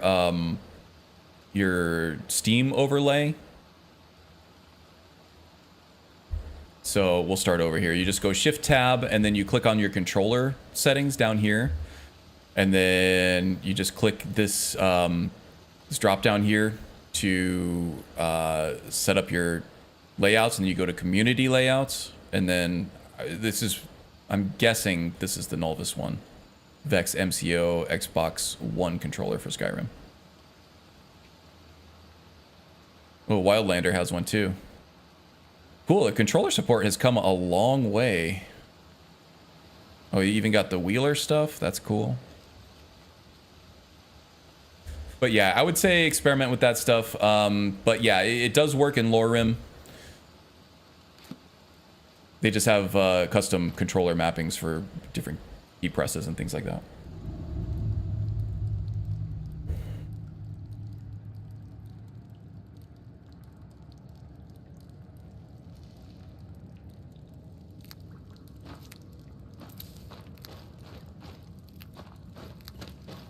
I'll have to come back and harvest all these mushrooms. I'm gonna spend all day just picking ingredients. Man, you play one alchemist character and then all of a sudden you're conditioned for life just to pick every ingredient that you see all the time.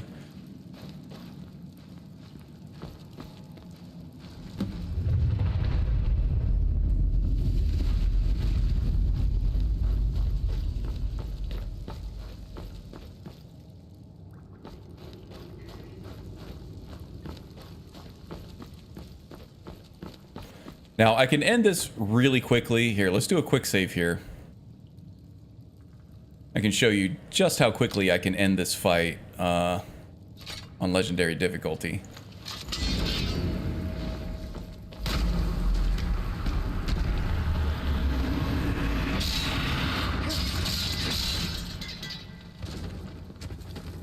So this Red Eagle guy was supposed to be a badass, right? Oh well. No, I'm gonna draw this fight out a little bit. I'm gonna take care of his minions and stuff and just have a little bit more fun with it.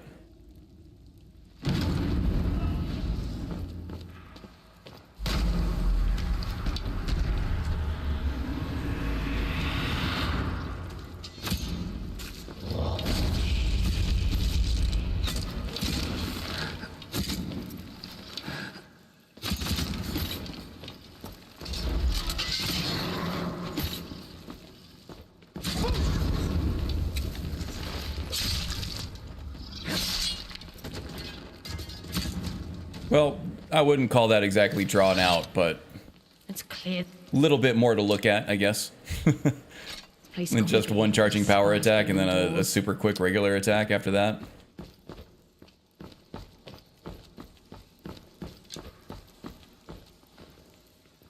Glass arrows she was using, nice. Kind of a cool follower. If you're a tank character, she has some good sneaky stats too, I'm guessing. Oh geez, can I...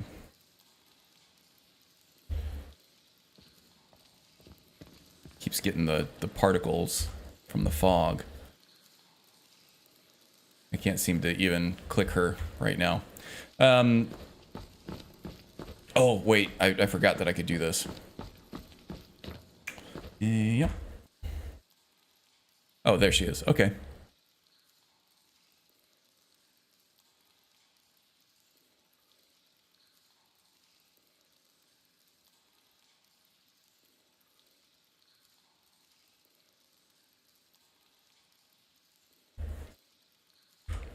Nethers actually has a dialogue option. Payne's costume.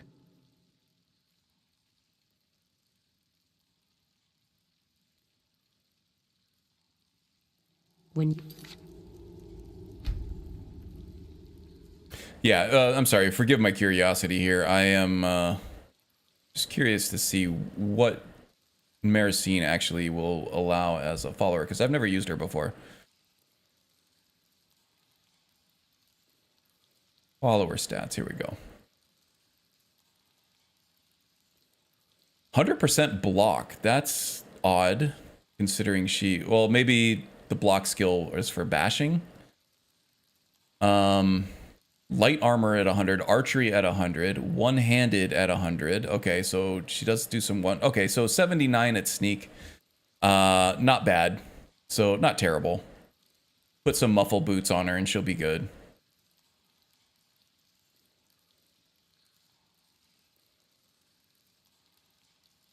Nothing much else though. She's mostly about that range support.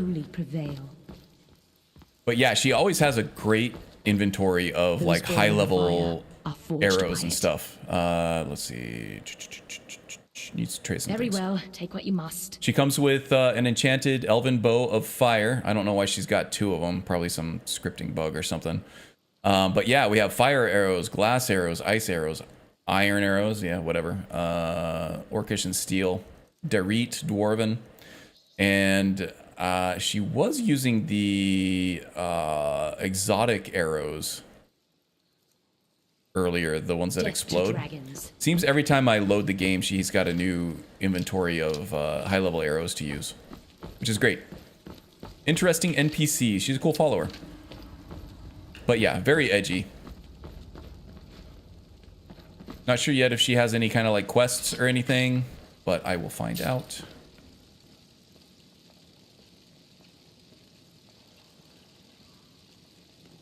Don't play with your food, Karn. This is one game I can never get bored of. My motherboard got cooked, so I'm desperate to play. I'm watching live streams. Oh, that's awesome. Welcome, Rohan, by the way. I don't know if I've seen your name around, but welcome aboard. Yeah, Skyrim's my favorite. I've bought like every version of it. I'm such a sucker. I'm a BGS sucker. I've given them so much money. It's ridiculous. Yeah, when I'm not playing on my computer, I'm playing the Lore Rim Wabbajack as well, but I also have it on PS5, and I play with the sort of vanilla anniversary edition as well, and I still have fun with that. Yeah, thousands of hours in this game. I agree. This is one game that I don't get bored of either. I do like to play new games, but this is the one I always come back to. This is that game for me, you know? Everybody's got their that game. Skyrim's my that game. Just subbed? Awesome. Thank you. I appreciate it.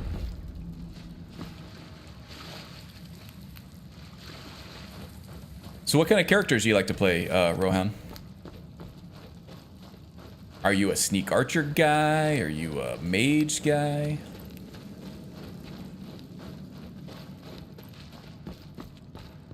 I like to play them all. Right now, I'm really liking the warrior. I'm loving that responsive, visceral gameplay, switching weapons around. It's been a lot of fun, and he's powerful as hell with the Iyreshot overhauls. I am currently at level 58, but I have 8 unused perks. So this is going to be a level 50 build. I'm on legendary difficulty. Enemies are a little less spongy with Wildcat. A nice combat overhaul, but even if this were the vanilla difficulty settings, I would be mowing through people. The way the build's running right now.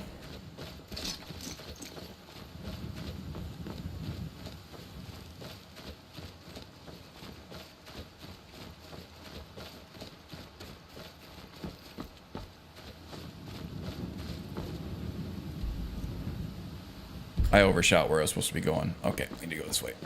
I just got so many quest markers up right now, it's hard to tell where I should be going.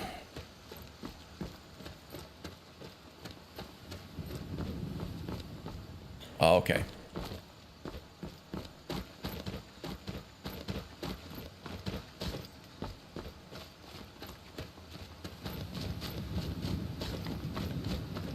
Got to get all the way around this big outcrop over here. Maybe I do? I don't know. Maybe I don't.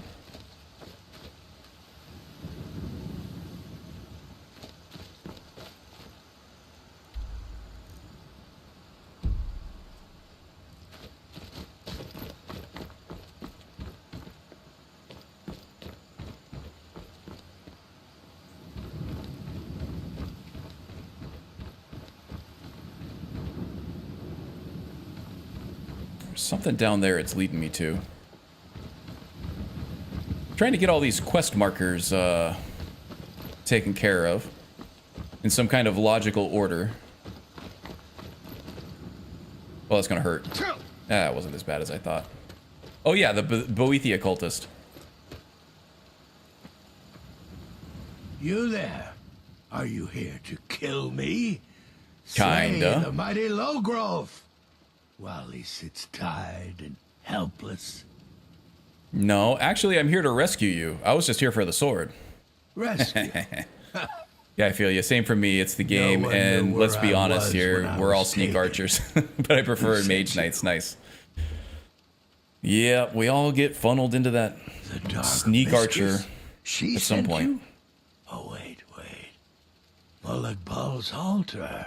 Yeah, currently right now I'm doing a Guardians series where I got a warrior, a thief, and a mage all kind of going at the same time. Right now, the warrior is the one that's closest to done, and I actually do build guides, like highly produced build guides, and throw them up on the YouTube channel when they're done. So the warrior is going to be the next build guide out. So that's why I'm kind of focusing on that. Oh, freedom. Now get out of my way. I have a task to attend to. He's so pleasant.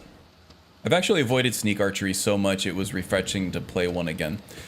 Yeah, I do a sneak archer every once in a while. I think that this game engine is actually quite well suited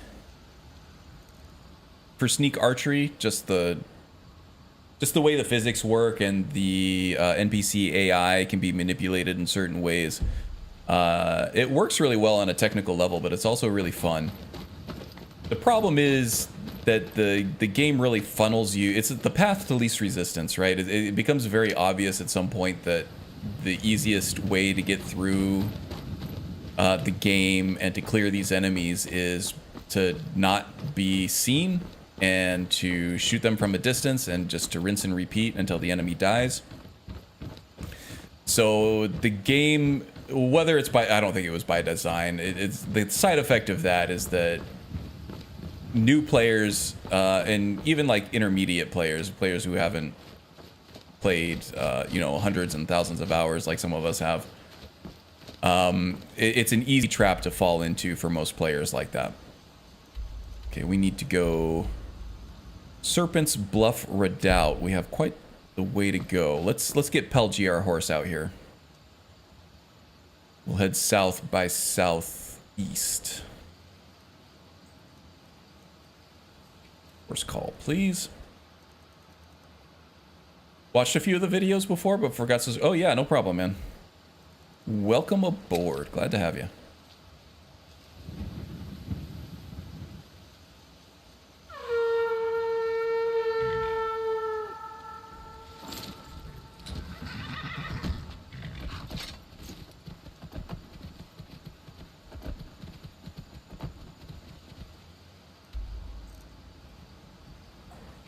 Okay, don't want to go there. Let's keep heading south here. Try to find some clear terrain so that we're not stumbling over rocky outcrops with our horse's hooves.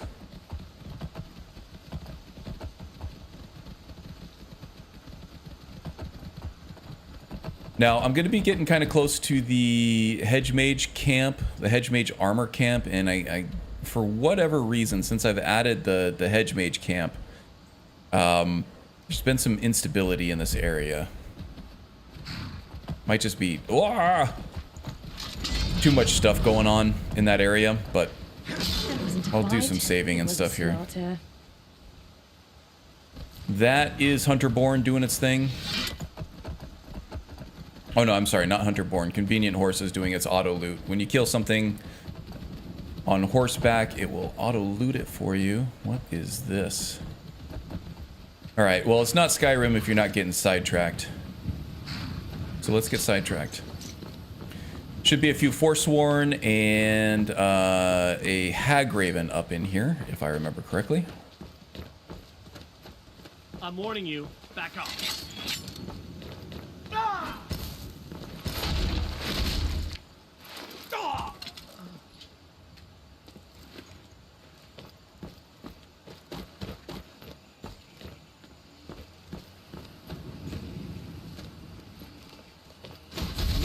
Is dead.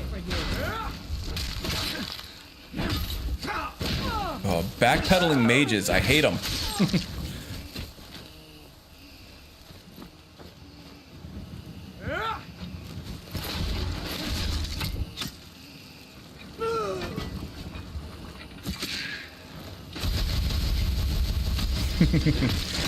I like to just sit there with Spellbreaker up, just so that the gravity of the situation, that she knows she can do nothing to hurt me before I end her misery.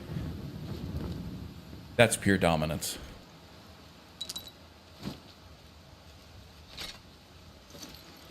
Take the good loot, leave the trash.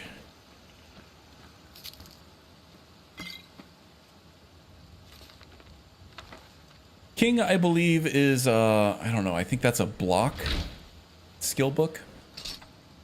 Imperial Bow of Scorching Blast. Ignite the ground under the target, dealing 7 damage for 10 seconds. Not bad. Kind of a low-level bow, though. We won't be using that. Take the ingredients. Alright. That was somewhat lucrative. Didn't take long, anyway.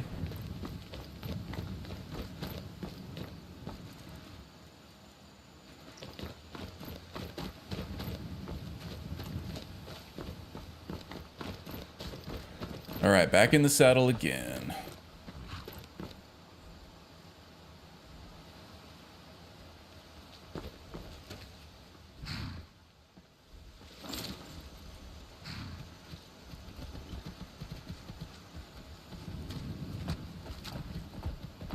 Alright, I gotta find a way. This'll work.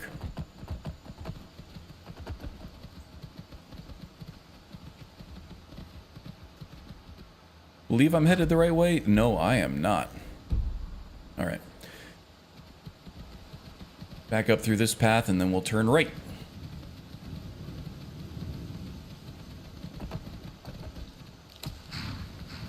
Juniper berries have a fortify archery effect. Juniper berries, canis root, spider eggs. That'll get you a nice little potion there. Even without any perks in alchemy, you can get a good 40% buff to your archery output.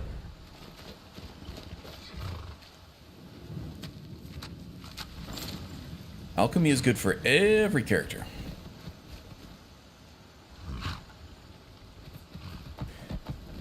You looked up or tried Skyrim co-op? It's been a few years since I checked on its development, but I don't know if it's still... Yeah, Skyrim Together. I think it's still in active development. People are playing it, but it kind of had its flash in the pan, I think. Kind of fallen out of... I wouldn't say favor, but just people aren't paying much attention to it anymore. I think for a lot of people, Skyrim is a single-player game. And that's the way it is for me.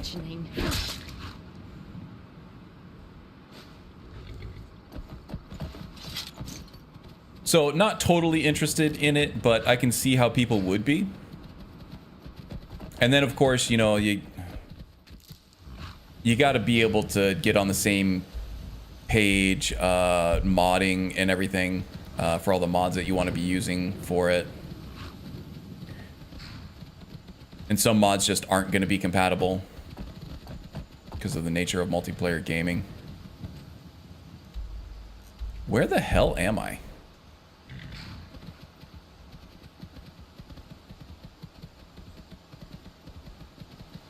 Need to get up around this rocky outcrop to the right. Keep it to my right as I head southwest.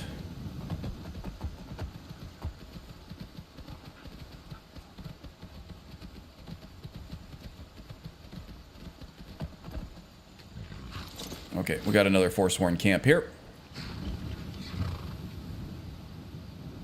Kind of, Skyrim Together is still kind of broken. Trying to summon your inner Slack? Oh, with the alchemy? Yeah, Slack is all about alchemy, isn't he? Well, he happens to be right.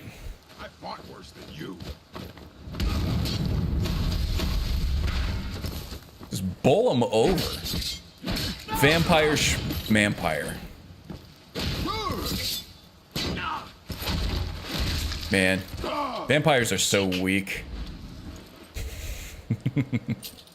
I'm only saying that because I know Magus is paying attention right now. Weak ass vampires. Who do they even think they are?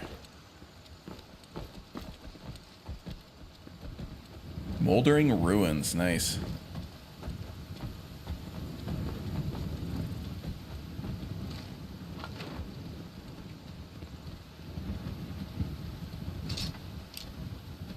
Life is meant to be short. It burns bright and hot. Hey, leave my people alone. Live long, miserable lives, cowering in darkness. Alchemy is awesome, yeah. I mean, once you discover the power of alchemy and like how much it can enable pretty much any build that you want to do at any difficulty level, it's hard to go back. There are a few key potions with some key effects. Take this vampire out first.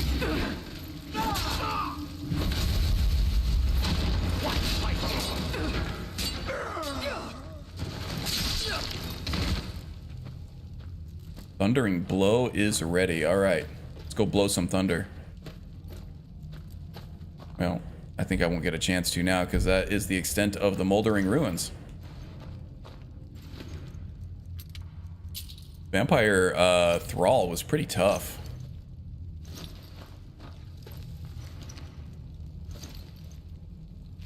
Crimson Archer stuff might look good on Maracine.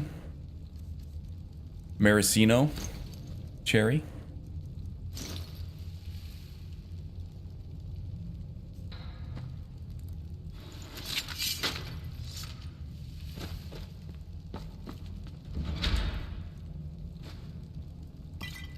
Got the Amber, that's good. Elven Sword of Blazing Blasts. Plunder, and nothing I'm gonna use. Still on the lookout for pre-enchanted high-level gear. Especially weapons. So far at this level, still getting like a lot of elven stuff, a lot of orcish stuff, but not a whole lot of Dragonbone or Daedric stuff, even though that does pop up from time to time in like a boss chest or something. Gonna turn your shadow scale into a vamp? He's not evil, he's a loose cannon. Chaotic neutral, gotcha. Shield clapping some cheeks. Yes. Well, especially against mage characters and vampires in particular, if you don't want to get disease, Spellbreaker's your guy. You just walk up to him, you can keep that ward up while just bashing super quick, and with the right perks, that bash is going to do a lot of damage. Let's make sure I didn't get nicked. I don't think I did. Yeah, we're not going to be a vampire with this character. We'll probably briefly be a werewolf. But I'm not going to follow up on that either. Did I check this chest? I did not. I only saw it. Glad I looked back. Pelgi, what are you doing? Lie in this place. Burn the path ahead of you and make apologies after. Whatever you say, Maracine. Okay, we're going the right way. Just ate a whole jar during the stream. A whole jar of what? Just a jar? That's impressive.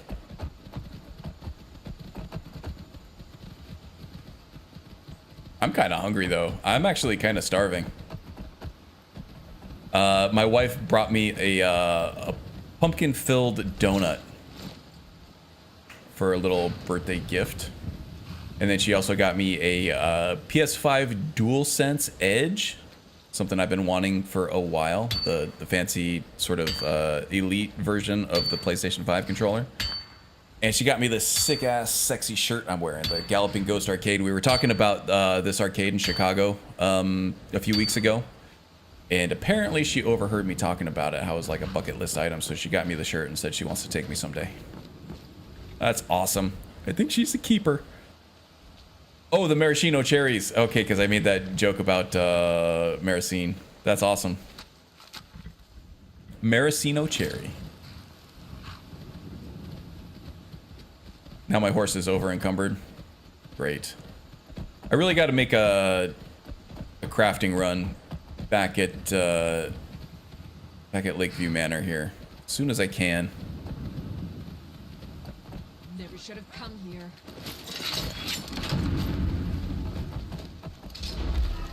I'm warning you. Back off. Oh, she got me.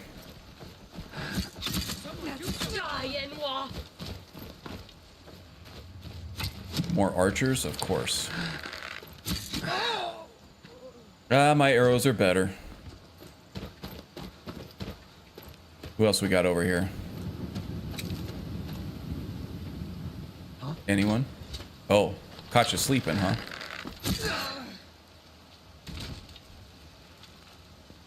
Tear you to pieces! Ooh, oh, we got an invisible... Oh no, he's right there. Slow down. Come on! Mercy! Just stabbing backs.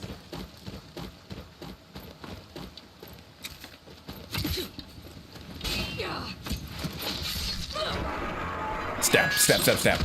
And to all things. Warm Sands, this one is late to the stream. Hey, no problem, Tom. I'm glad to see ya. Hope you're doing well. Hope your weekend is off to a great start.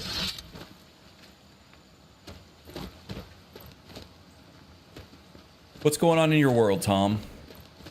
Playing some Skyrim?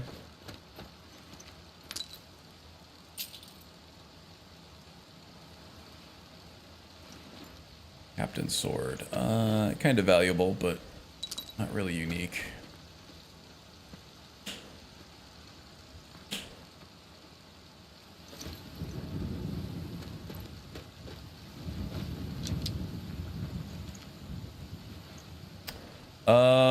What you did earlier with the controller settings in Steam for Opcam, is it something I have to set up, or is it done when Nulvis gets installed?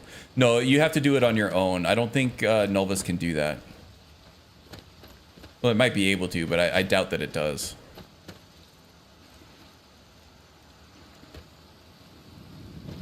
Yeah, just shift tab and then go to controller settings and try to find Vex layout. I'm guessing that's what it is, but I can't be sure because I haven't tried it yet.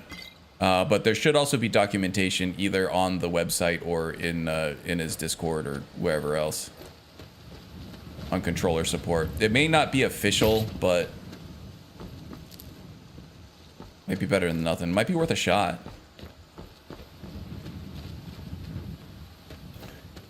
Okay, we're gonna have tight quarters here. And at least one mage user. So I'm switching to Spellbreaker and the Leviathan Axe. We're gonna switch right to our innermost ring. Yes, of course, playing Skyrim 700 plus hours into a Khajiit playthrough. That is amazing. How long have you been playing that? All on the same save file? I don't remember the last time I got 700 hours out of one character. That is actually impressive.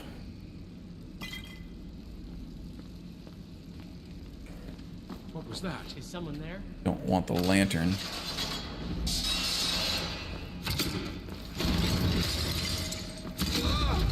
Nice shot.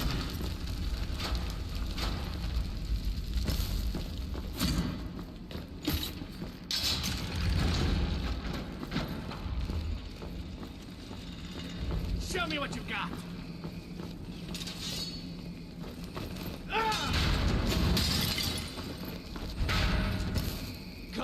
Come and face the Forsworn.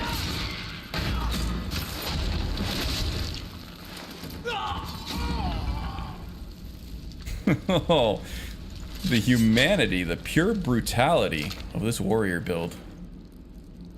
It's kind of addictive.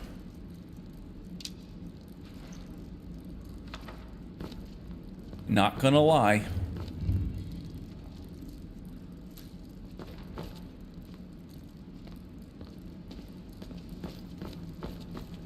Yeah, when it comes to just pure, like, straight up gameplay, I feel like the warrior of all the Guardians characters is going to be my favorite. Just because it's so, like, fast-paced and hectic and just brutal and impactful. Having a ton of fun with this character.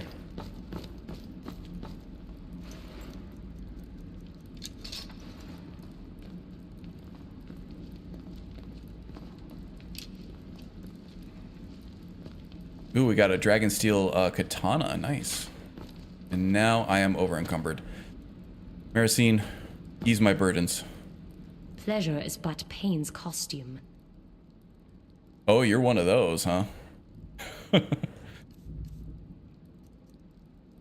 Pleasure is but pain's costume. Not gonna lie, it's a kind of intriguing.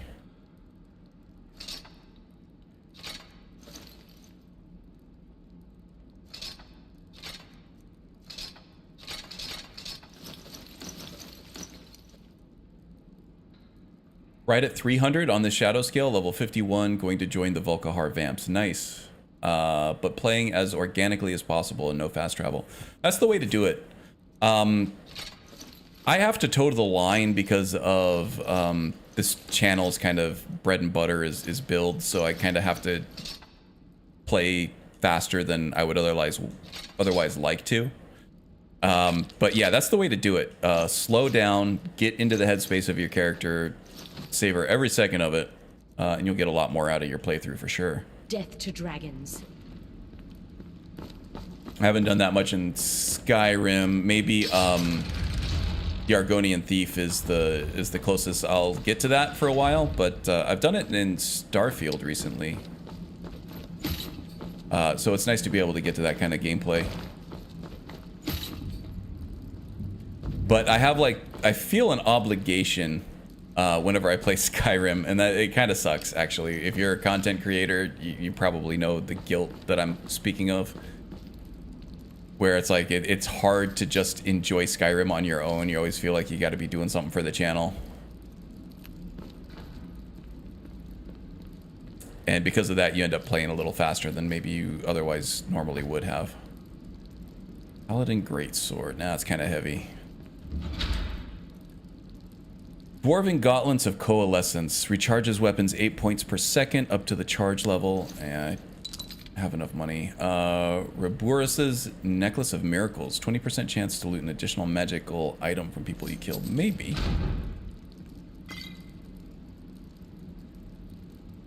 Fast travel sucks. 10 out of 10 would agree. Yeah, I prefer not to do it either. I like having the option of fast travel, so I don't like to completely disable it, like through Frostfall or whatever. Just in case I don't know. Sometimes doing certain quest lines and stuff, you'll be doing a lot of backtracking, going back and forth and back and forth. And if you just cleared out that entire path, there might not be much to see on that second or third time back through that path again. So sometimes I'll fudge it a little bit and just do a fast travel, or if I'm getting stuck or I'm having stability issues in one particular spot of the map at one particular time, a fast travel will get me through that area without having to crash, and then more often than not, the stability issue will fix itself. I've had it happen around Windhelm and things like that. I think it's just it's an NPC loading into the world with some kind of combination of items that the game just doesn't like at that point. And then when you fast travel away and come back, that NPC is gone and the game is just happy again. Things like that. Wait, did I loot this chest? I guess I did. War Chief's Might. It's kind of sexy. Not that kind of character, though. Actually, you know what? I'm taking that. Look kind of cool. Bad Karn, bad. No, fast travel sucks.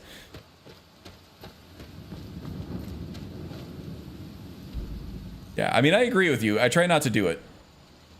But now, I'm just going to fast travel everywhere to piss everybody. No, I'm kidding. Okay, where to now? Okay, I think I can take the detour down through Old Hroldan here, and then check out Reachcliff Cave.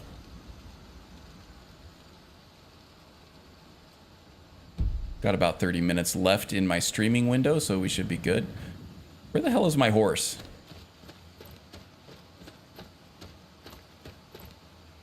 I hear her coughing and snorting up there. I think I have her set to follow right now, but she is not following me.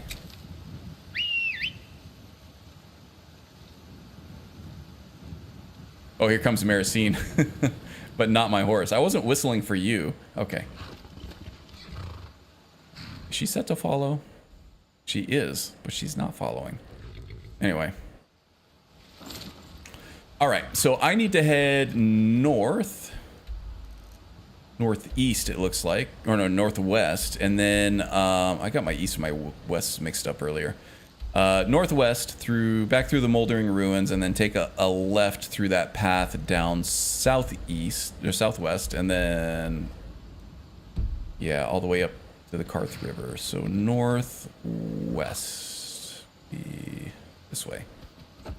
Okay. Fast travel is just a tool. I use it to get unstuck and stuff like that. Yep. Yeah, that's how I see it too. Also, I don't know why, but I feel like a lot of times when I stream, people just want to see nonstop action all the time. And I feel like if I get a new viewer and they see me just kind of like walking in the wilderness somewhere, they might, you know, not stop to give me the consideration of like, oh, this guy's just walking around everywhere and not doing anything exciting. When the bread and butter of my channel is like coming up with new gameplay mechanics and gameplay techniques and combinations and synergies and stuff like that. And if I can't show that off, then I'm not really giving a new prospective viewer the full experience of my channel, right? Which is hard to do. Try to give somebody the elevator pitch the whole time you're streaming. It's basically impossible, but something that I try to do. But also when it comes to just hanging out with your Skyrim bros, you know, you kind of want the downtime to just be able to like shoot the bull or whatever.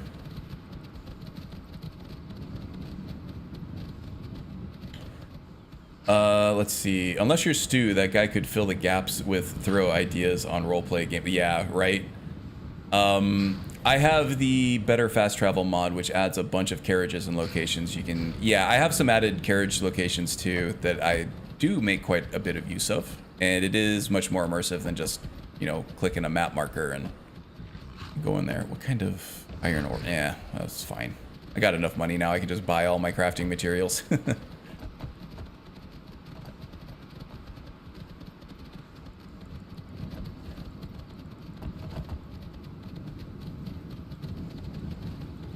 Yeah, crafting in this game is very pervasive for all of my characters. It ends up being a key focal point of pretty much every one of them.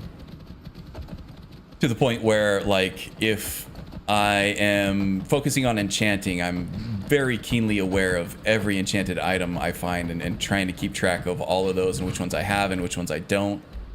Alchemy, I'm just picking every single ingredient, every plant, every fish that I see in the water, and that's tough because every one of my characters is an alchemist at some point, to a certain degree.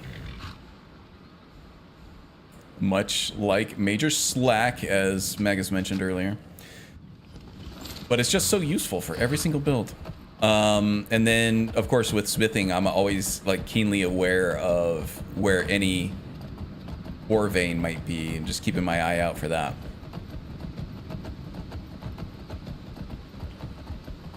Streaming is different though for content sync, I guess, unless you're Magus who streams as long as a work shift or longer. Yeah, right. Then you have all the time in the world. No, that's not the. Yeah, but if you're trying to have like a content dense 3-hour stream, then you might have to make some compromises on the fast travel thing. Why is that? Oh wait, do I have Haunting Brew Mead with me? I think I do. I'm not sure if I've actually gotten the ring from these guys yet.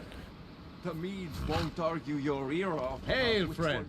It's good to see another merry soul enjoying this fine day. Ah, but you mean this foggy day? This cold, foggy day? Share a bottle of Haunting Brew Mead with me. It's making the best of a bad situation. Why only have one bottle when you can have two? Ysmir's beard. What's Heresy doing there? She's just doing a cartoon run in front of the camera. This good deed should not go unrewarded. Here, take this. Cheers, my friend. May your Charmed adventures necklace. That find gives you a fame carry and weight fortune. enchantment. You can disenchant that for a carry weight enchantment that will level your enchantment really quickly early in the game.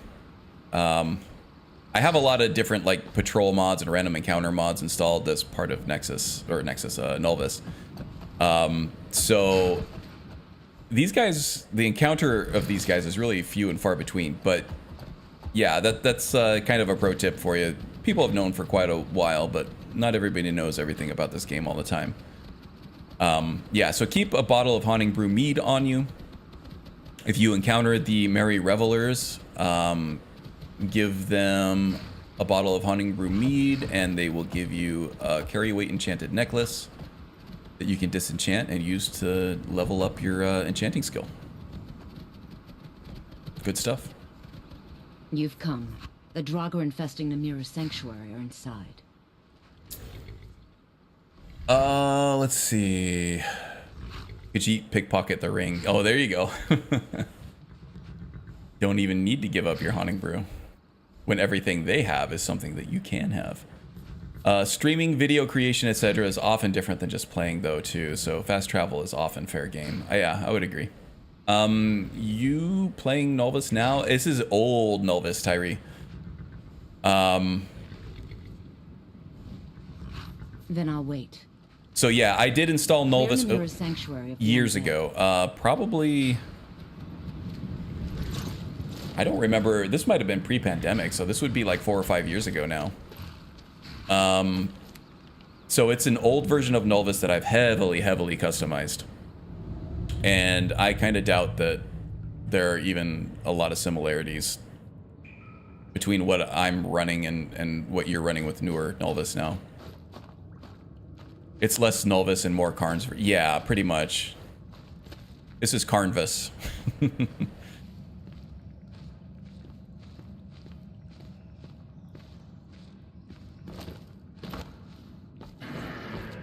Yeah, I've been adding, removing things, tweaking settings, values.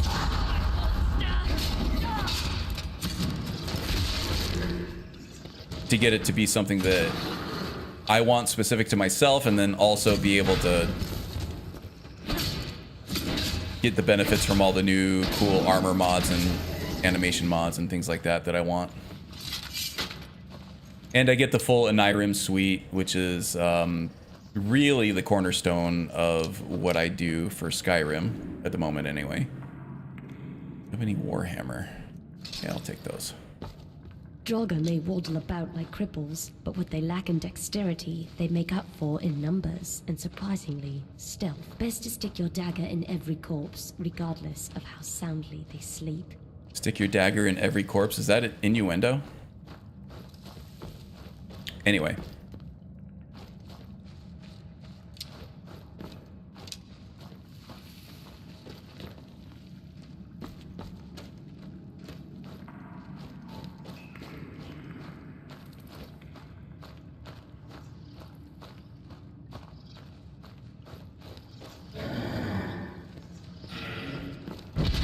Oof, okay, got me. Let's see if I can get a thundering blow going here.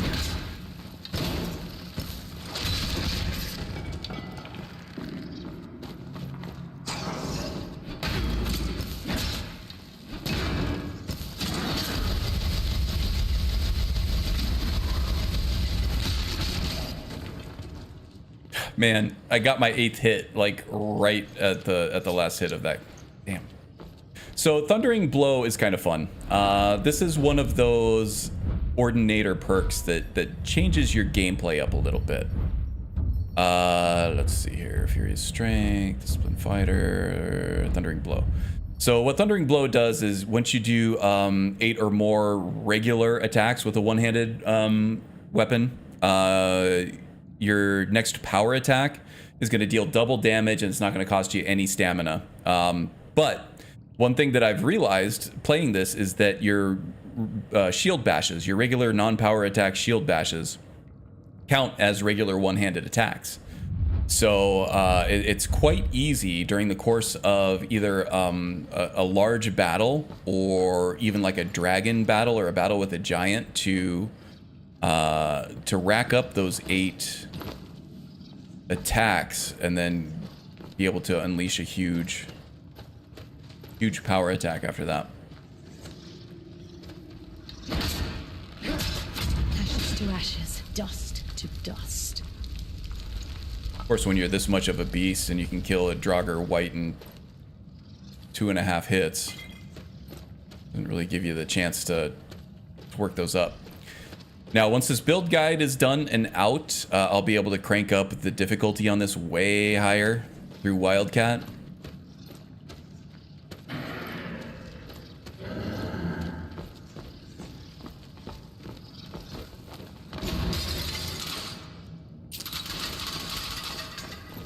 Which will make a lot of these synergies and strategies and tactics a lot more important and viable, because you can actually proc some of these things off where maybe you wouldn't have been able to before because you're just doing so much damage.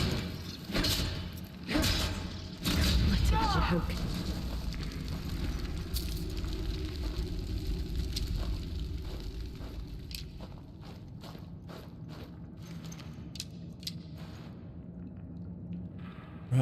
Shivari, the Khajiit from the embassy, attacked me. Elenwyn sends her after you. Nice.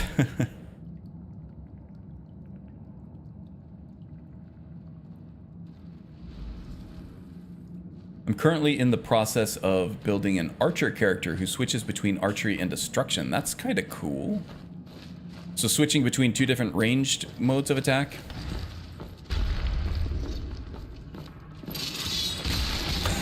Not even worth mentioning. Oh my god.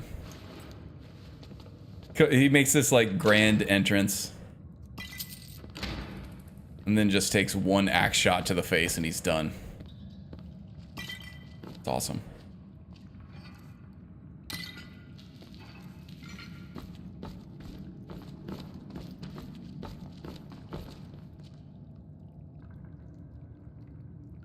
Yeah, I did. And I can't tell you exactly what I did because I've been doing it over the last 4 years. Just once you get to the point where you... That's what I was saying. Like, the true value of a modding guide isn't just to, you know, go 1 step at a time and do exactly what it says and just not really think about it, but to do your best to think and understand every step of the way what it's telling you to do and... the effect that it has on your game. If you do that, you can gain an understanding of not just the mod list, but modding in general, and how the game handles things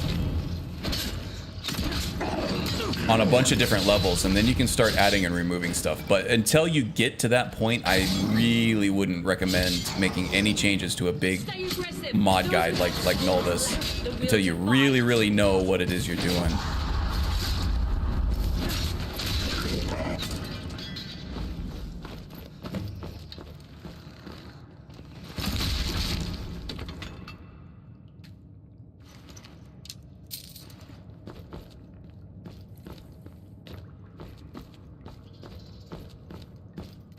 Because if you do try to make modifications, you know, the support that you have of the community, they're not going to be happy with you.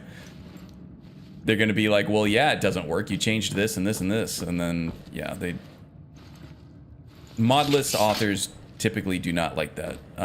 Some of them are better than others, but with big, large, complex lists like Nulvis. Yeah, you're probably best just sticking with the script until you know what you're doing. Nulvis Light is a little more conducive to change, I guess.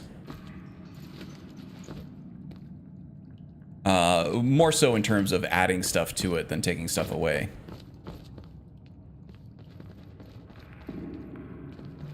Hopefully ES6 is kind of this formula of Skyrim, or I don't know, something like Elden Ring's open world. A handcrafted open world, obviously updated with the current... Yeah, they will. I think that the backlash that they got from Starfield's procedurally generated points of interest and things like that. This Elder Scrolls 6 will be, it'll be back to the handcrafted stuff. Now the quality of that handcrafted stuff, I don't know. I think it'll be fine. They have the formula right here in front of them. I played Shattered Space, and that is a lot of handcrafted stuff. It's the size, it's roughly the size of Skyrim, maybe a little smaller, but what it doesn't have is the diversity of the biomes in that world space. But the handcrafted stuff is there. There's a fair degree of environmental storytelling, which the PEOIs already had. A fair amount of that. Is just that they were repeated so many times over and over in a cookie cutter fashion that I think drove people crazy. But on an individual level, those POIs were like fine, I think. So I think once we get a more dense handcrafted environment with more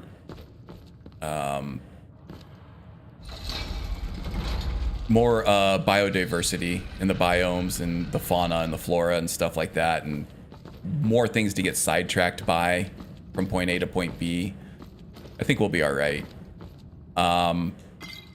I mean, I still do have concerns about Elder Scrolls 6 for sure. Maybe not as much as some people who just have made up their mind that the game's going to be trash right now before the game even comes out. But that's probably not for like gameplay reasons and stuff like that. You've done it. The shrine is ours. What I'm worried about is what it feels like. So they've been streamlining their games has been a complaint every step of the way. So Oblivion streamlined on Morrowind to a lot of people's chagrin. I didn't mind it. Skyrim streamlined Oblivion's leveling and skill system a whole lot, which I still think was fine. Fallout 3 to Fallout 4 was the big one. That was, they completely got rid of skills altogether, and now it's just all perks and attributes, right? That's it. And I don't like that. Fallout 3 was good. Starfield is much the same as Fallout 4, where it's like you got these skills, you got ranks of these skills, and then you're putting rank points into the ranks of the skills. There's not any like skill levels on things anymore. It's streamlined to the point of it's just an action game and less of an RPG. I really want them to go back with Elder Scrolls 6 and flesh out these skills a little bit more. If it comes out and it's just perk points and that's the only thing that you're gonna get, you don't get skill levels, you don't get skill progressions, or if it's like more of like the Fallout 4 or Starfield experience, where the way you gain experience is by killing things and discovering things and completing quests. I don't like that at all. I want Elder Scrolls to remain with their experience system. Their you use your skills to level up your progress. I don't like the experience mod XP. That feels distinctly un-Elder Scrolls to me. You've done it. I know a lot of people swear by that mod and like it a lot better, but for me it's not Elder Scrolls. That's how Fallout does it. Let's keep Fallout and Fallout and Skyrim and Skyrim and Elder Scrolls and Elder Scrolls. That's one of the main things to me that compelled me so much about Elder Scrolls games as opposed to other RPGs, is its unique way of handling the experience and progression of all those skills. Help exploring an old cavern for treasure. And when he stands the other main thing I'm worried about with Elder Scrolls 6 is the melee. For Fallout 4, it was fine because it was mainly just a shooting game. But the melee in that game was really bad. They made some improvements to it in Starfield, but it's still terrible compared to Skyrim. Many used to come to these caves. I like the sort of freedom and responsiveness that comes with just being able to mash a regular attack. Power attack is holding a button down, and I like the fact that I can cancel a regular attack into a power attack. I like the fact that I can just hold on to block. Timed block is fun as more of a parry mechanic, but the way Starfield and Fallout 4 do it, where it's like you just hold on to the block button and then he stops blocking after a couple seconds, it feels mushy and unresponsive. I want quick, responsive melee combat. And then, you know, their shooting mechanics and everything will work fine for magic and bows and crossbows and things like that. I'm not too worried about that, but they have not been doing too well in terms of melee lately, at least in my opinion. It's not what I like from a melee system in a BGS game. Those are my main concerns. I think in terms of world building, it'll be fine. I think that whatever province there is looking like Hammerfell. I think they've learned their lessons. They're gonna flesh that thing out. They're gonna have a very compelling world with lots of environmental storytelling, and it'll be fine there. It's just the other stuff. And then of course they're gonna go full bore into the creations, which is a complete non-starter for for a lot of people. I find it kind of less egregious, but I do understand that vitriol. I just play so many other games that I know that that's the state of the industry, and so many other games are a lot worse about it. But at least with BGS you can ignore it, and we still do get free mods by a dedicated community.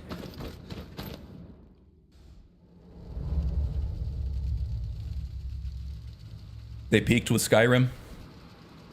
Maybe. We'll see.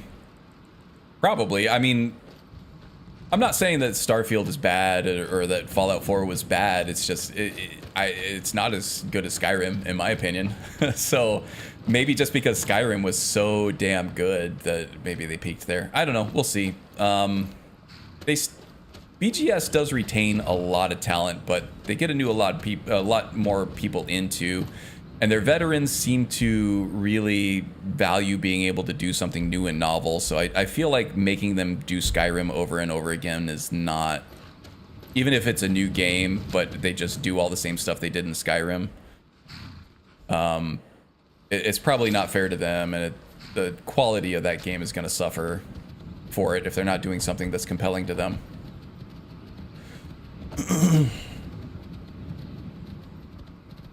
So, I don't know. I'll be there for Elder Scrolls 6, for sure. And I'm sure I'll put hundreds, if not thousands of hours into it. I'm sure it'll be just as divisive, if not more, as Starfield was. Because, well, Starfield was a new IP, but it was billed as Skyrim in space. And it definitely was not Skyrim in space. That was definitely mismarketing there. But now with a beloved IP, I feel like they have less wiggle room to take risks with. If they screw this up and they have as divisive of a release for Elder Scrolls 6 as they did with Starfield, then they're going to be in trouble. That's a lot harder of a hit to take than something with a new IP that they're just trying to experiment with. Elder Scrolls 6 is where they leave all their cards on the table and they say, okay, this is the absolute best effort that we have using everything that we learned from Starfield, from Fallout 76, from Fallout 4, all of that. We now know what you want. We've listened to the feedback. Here's our best effort on a spiritual successor to Skyrim. Elder Scrolls is special. You can't fuck with it, right? Like I said, I'll be there for it. I'm sure I'll put hundreds of hours into it, but I doubt it'll replace Skyrim for me. And that to me, I don't feel like it's going to be a failure if it doesn't replace Skyrim, right? If it's not better than Skyrim in every way, I'm not gonna fault it for that, because Skyrim just is that good and that special.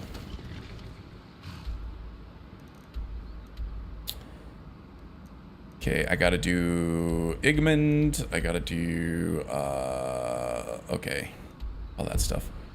Let's go get the Mace of Molag Bal right now. We'll beat down the Priest of Boethia here, and then we'll call it a stream after that.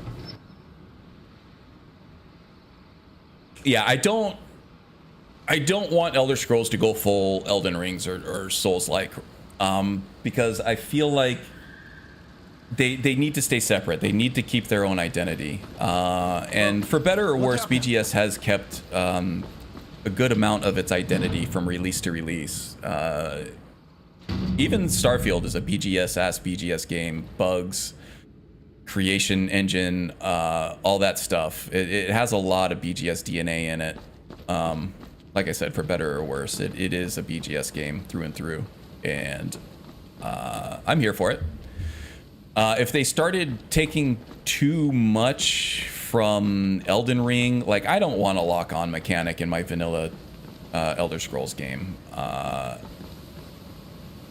don't want huge, like, okay. The multi-phase bosses is something that's been in BGS games for a while, but for me, it's all about the sandbox. It's all about character freedom and things like that. I don't need a difficult, like, well-balanced challenge in my Elder Scrolls game. I need freedom. Freedom to play the character that I want to play the way I want to play it. And you just don't get that freedom in a Souls game. Rusted spitefulness. Crush the spirit from Logrolf's bones. Make him bend to me.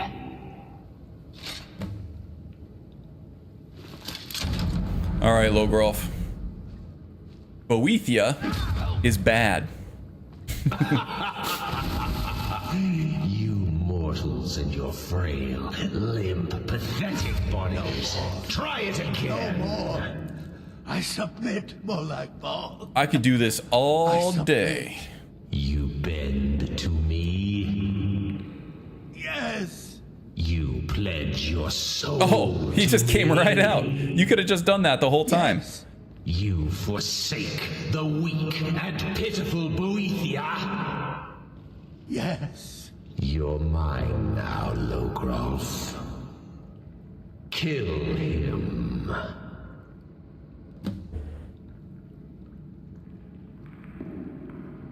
Don't kill me. I don't want to die. No. Didn't even break a sweat. The mace of Molag Bal. I give you its true power, mortal.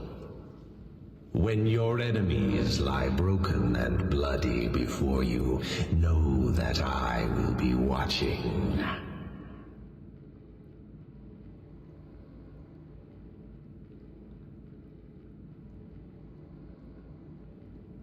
Now, I have a soul in oblivion that needs Nocturnal is bad? Take care of the house while I'm gone.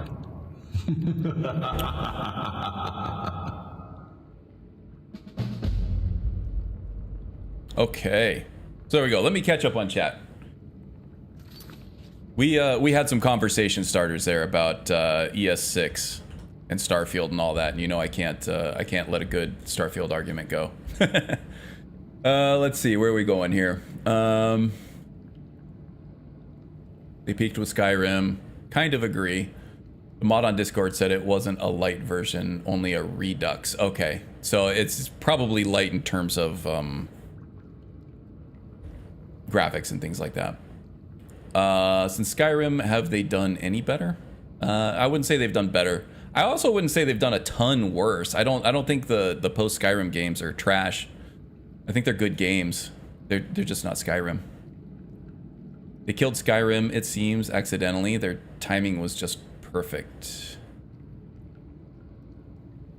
Oh, they killed with Skyrim. Yeah, accidentally. Their timing was perfect. Yeah, I've made the lightning in the bottle thing. It's like, on its own, Skyrim Vanilla is good, but on a technical level, and on gameplay level, it's not that good. It's not that great. If you're measuring it up against like Dark Souls, in terms of gameplay mechanics and replayability, well, replayability is a different thing, but learning different gameplay mechanics and class gameplay and things like that, Dark Souls got it hands down. But in terms of just charm, I don't know, world building, just a framework for mods and things like that, falling in love with the province of Skyrim and exploring that and everything, it captured people's hearts in a way that I don't think is ever going to happen again. Which might be kind of sad, but I think that to me says that there are still good games to come, even if, you know, Starfield was the shining example of the beacon of this is the best a game is ever going to be. it just makes me appreciate Skyrim all that much more. I still need novel experiences from new games, and I'll enjoy them for sure, but yeah, it's not going to be as good as Skyrim in my mind. Definitely don't have high hopes for ES6, I think. Played the crap out of Oblivion. I have a couple thousand hours in that. Yeah, me too. But now going back to Oblivion, it's hard. It is really hard. Those games, Morrowind and Oblivion, they do not hold up like they did. A lot of people's beloved RPGs. There's a lot of nostalgia, rose-colored glasses that people wear for nostalgia on video games. Morrowind is rough, man. Oblivion, even though it's like responsive and you get like real-time gameplay and they did step up the combat, that's rough.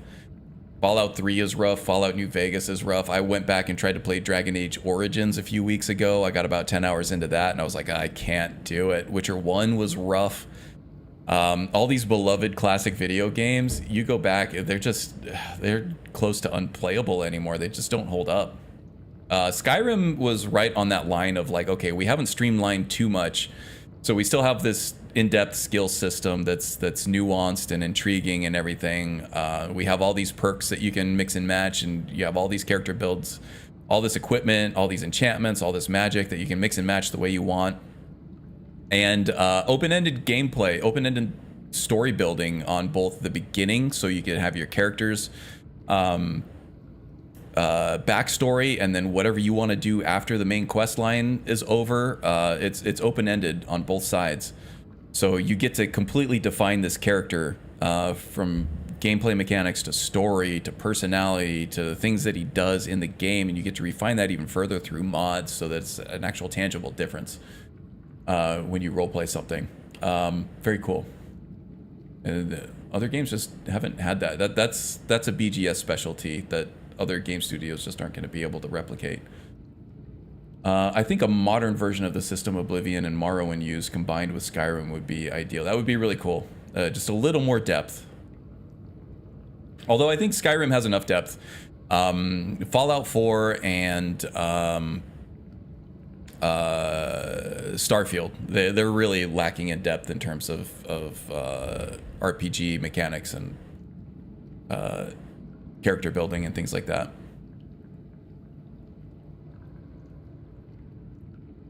Elden Ring's world building seems kind of inspired by the Elder Scrolls. It does, for sure. There's some clear Skyrim inspiration in Elden Ring. It's like it's From Software's answer to Skyrim, I think. Especially the open world. They seem to have taken an inspiration from Skyrim in that aspect. Could be wrong. I think so. I think so. It's From Soft Skyrim. Elden Ring's awesome. But they still have like that weird like obfuscated cryptic storytelling and just general weirdness in the world that makes it very compelling. That's the problem, though. They need to make money as well, hence the micros everywhere. Yeah, that's industry standard. That's what I was talking about. I am less offended by it than people who only play Skyrim because I see it in every other game franchise everywhere else. Really, the only good guys left are From Software and CDPR. That's basically it. If you want an open world role-playing game without all the microtransactions and you want value for your dollar, those are the games. Or you just keep playing Skyrim your whole life, which I think you're probably okay with.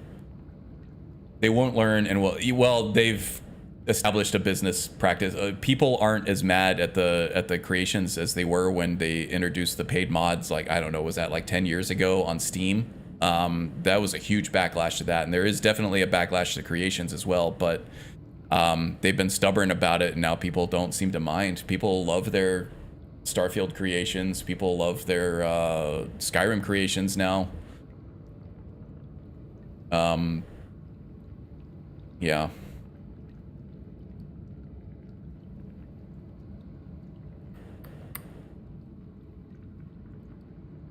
Let's see.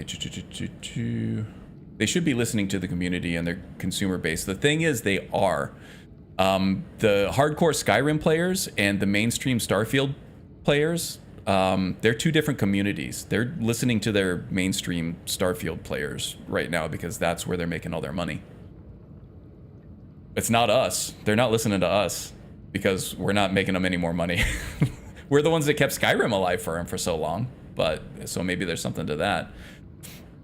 And that's why they're releasing their modding tools for Starfield and trying to support that, but they're doing it through their creation system. So when modding doesn't take off and they make people buy shit with creation bullshit, people will be unhappy again. Yeah, for a little bit. Except when the YouTubers who get paid to push creation shit. I don't think that's as widespread as you think it is. I think it's just a general... like Gopher was all about the King Ath stuff.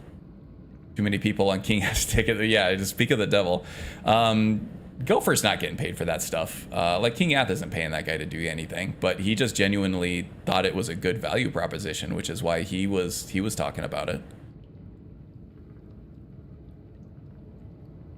So if you're getting a full faction quest line with new weapons, new armor, a full new quest, new gameplay mechanics in terms of shout mechanics through the Bard's quest line. It's basically a full DLC at that point for $10. I don't see an issue with the value proposition there, other than it's on creations and it's a, you know, an untiered system that they're putting it right along the free stuff that people aren't ever going to see because they're promoting the paid stuff. Here's the thing, I'm not taking free stuff from the creation. That's what Nexus is for.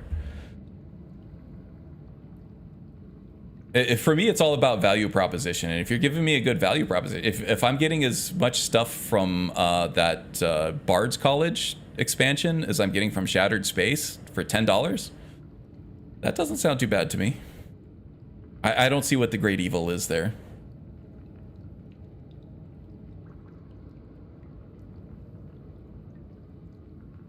Nocturnal is a baddie? Oh yeah, that kind of baddie.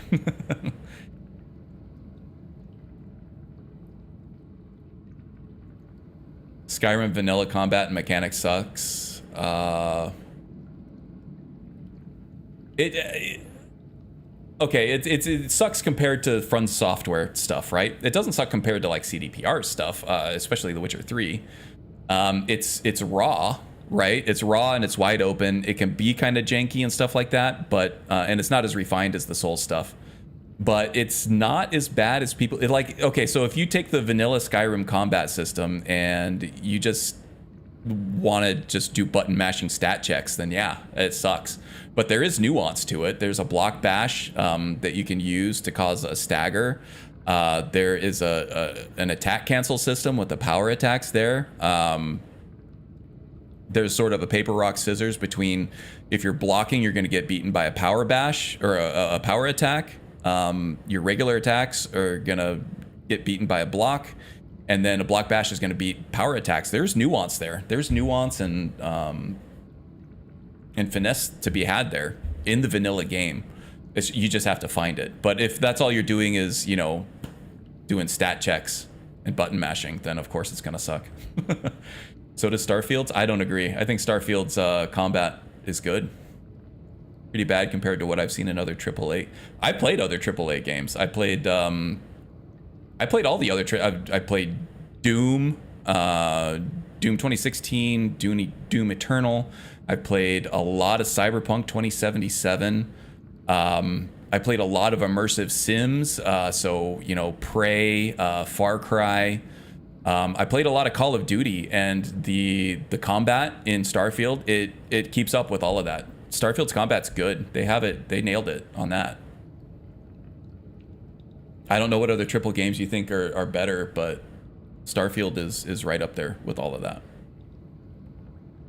To maybe the detriment of some other things like RPG complexity and RPG mechanic depth, you could argue, but the actual gameplay and action is great.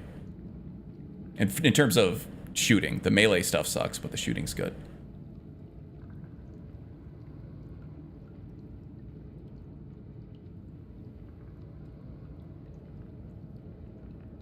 I haven't used any of their mods I know of, just not sure if they stream either.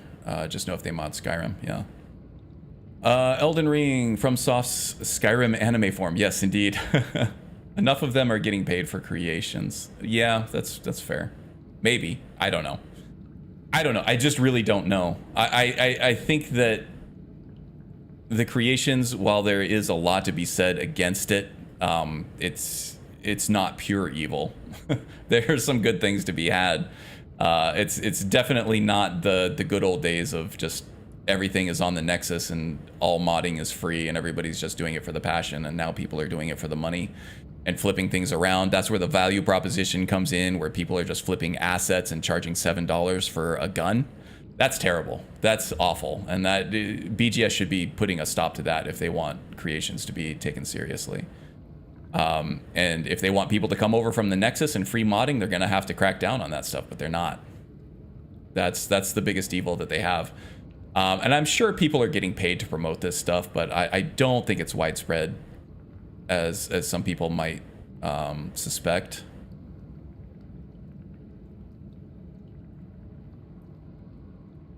You did notice several of the major streamers who did Skyrim stuff who sort of went away for a while, all of a sudden came back at the same time. Maybe there's something to that. I don't know. Maybe I'm being naive. But there are definitely shill. I don't think Gopher is in that because he's just not that kind of guy. But people who do the clickbaity stuff like Juicehead, Lone Vault Wanderer, ESO, yeah, I wouldn't put it past them. Those guys probably are getting paid. They do paid promotion shit all the time. But they usually have to be upfront about it. Because if they get caught doing something under the table, it's going to look, it ends their career right then and right there. And it also gives BGS another black eye when they don't need another one. I think the risk is not worth the reward on that in any way. They should be paying Gopher. They should be, yeah.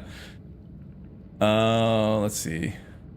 I mean, I don't know. You might be right. I have no idea. That's kind of the thing, is we don't know. We can assume one way or the other. There is some evidence there, but maybe not. I'll just take all my stuff off of Nexus and put it on Creations now. Charge $10 per mod. Why not? I mean, that's completely up to you. You could do that. Of course, people won't be happy about it, but there's nothing stopping you. May as well, since of the thing. Yeah, some people are doing that. A lot of people aren't. I think the people who are doing it for the passion of it are still going to be the people who are doing it for the passion of it. If they can do it and make a living out of it, then they can follow their passion. I mean, maybe BGS is opening that up. Do you think I would? No, you wouldn't do it. You're very much drawn a line in the sand in terms of morals here on this. I don't think you would do that. But there's nothing stopping you. Sad that the melee stuff isn't better in Starfield. That's going to make a Wharf playthrough difficult. Yeah, and that concerns me about Elder Scrolls 6 as well. Notice BGS changed their policy on that. Now it's not any new mods. It's anything you've made now. I don't...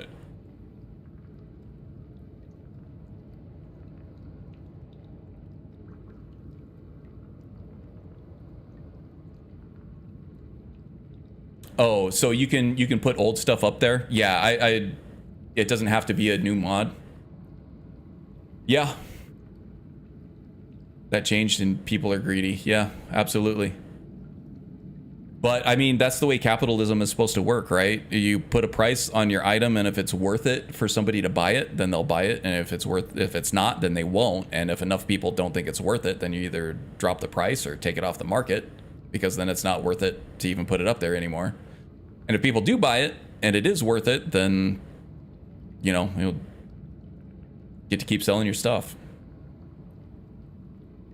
And at some point, that value proposition is going to even out, I think. I hope.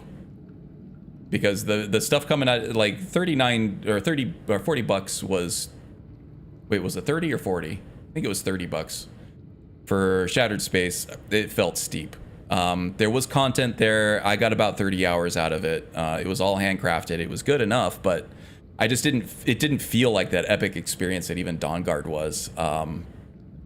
It felt like a $20 DLC to me, but I don't know. So the mod couldn't have previously been something you made. It had to be something with it, and now it's anything. Yeah, okay, I think I did hear about that. Yeah, it was $30 if you didn't get the collector's edition. It was $30. Which actually, in a BGS bubble here, $30 sounds like a lot, right? But the Elden Ring expansion was $40. The what was it? There was another expansion that I actually did play. Oh yeah, the Diablo 4 expansion came out. That was $40. Phantom Liberty was $30. Although there's a pretty clear winner and loser there between Shattered Space and Phantom Liberty, but that was $30. Let's see, Oblivion. I think the Shivering Isles was something like $26 or $27 when that came out, all the way back then. So it's not as egregious as it sounds in a bubble, but yeah, that should have been a $20 DLC. Mountain Dew, yeah, getting them all fired up. You know what? I should get him all fired up before a stream sometime. And I'm just gonna drop into his DMs and say, "Hey, dude, Starfield's good actually, and creations are awesome." Right before he streams, and then just kind of get the popcorn after that. Don't remember paying for the DLC for Skyrim since I didn't have a PC for LE. I just know that SE for cheap. Yeah. Or have me on. Yeah, there you go. That would be some good content, actually. Yeah, I don't know. That stuff goes on sale. So AE, we got all of that CE or the CC stuff on sale, on a steep sale. So that just kind of reinforces the point. You wait on all this stuff. It's going to go on sale. You're going to let them hear the rage. Yeah.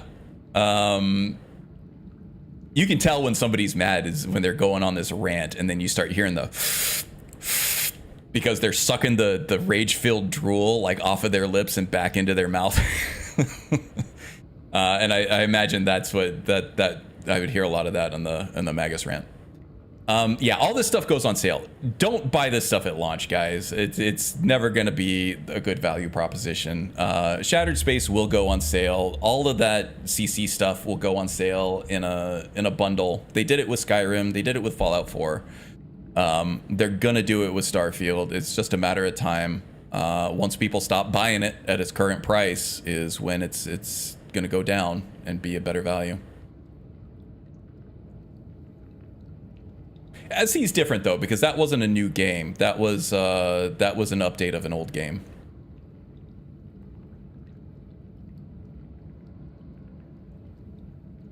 Which happens all the time now, these remasters. The Rage Master Bruce. It was basically, well, they already had all the content there. They just needed to update everything. They needed to update their engine. They didn't really add a whole lot of stuff, right? They had all the content there. They had all the quests. They had all the assets. They had everything where it needed to be. The quests were all written. The dialogue was all there. All they needed to do was turn it from a x86 process to an x64 process and update their modding tools. That's not a new game. That's not a new game. It's a lot of work for sure. And they had new weathers and stuff in it. They added new foliage and stuff like that, but that's not a new game. That's a remaster at best.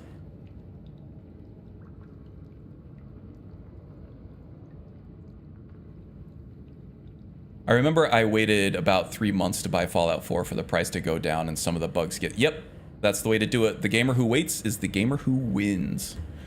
Who's the guy in the Dragonbone armor? Is that your guy? That is my guy. This is Fortius. He is in his... Oh, hold on. I had to scroll up on my chat. We were getting heated. Here we go. This is Fortius. He's in his, he's doing the main quest now, so he's in his dragon phase. So I got him in the Dragonbone armor. This is the stuff that came from the AE edition. This is the alternate insulated dragon plate stuff. Looking pretty sick, looking pretty savage. I still like him better in like the steel plate stuff, and that's where he'll end up. We'll get some kind of steel plate armor, not like the steel plate armor from vanilla, but We'll find a nice modded set to put him in. I don't know what that is just yet, but right now for his main quest, Dragon Phase, he is in Dragonbone armor as he fulfills his fate as the Dragonborn. And killing innocent priests of Boethia from Olag Bal because he's such a good guy and cool dude. Okay. All right. Well, it was fun hanging out with you guys. It was cool to spend a few hours of my birthday with some of my favorite people, playing some of my favorite game. Good conversation. Yeah, I like it. We made some good progress. Looking forward to where we're going with the channel, assuming I can get the time to do all that stuff that I said I was going to do earlier in the stream. But yeah, good stuff. Thanks everybody for joining. Wish you all a good weekend.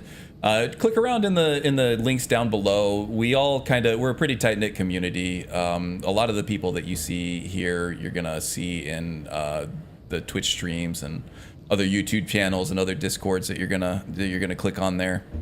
Hey, yeah, thanks for the birthday wishes. Thanks. Should have a good weekend. I'm old now. I just got old today. Yeah, cake. I'm gonna eat a lot of food. Hell yeah. Speaking of food, I need to eat something. I'm starving. Thanks a lot, guys. See you around and see you next week. Take care. Bye.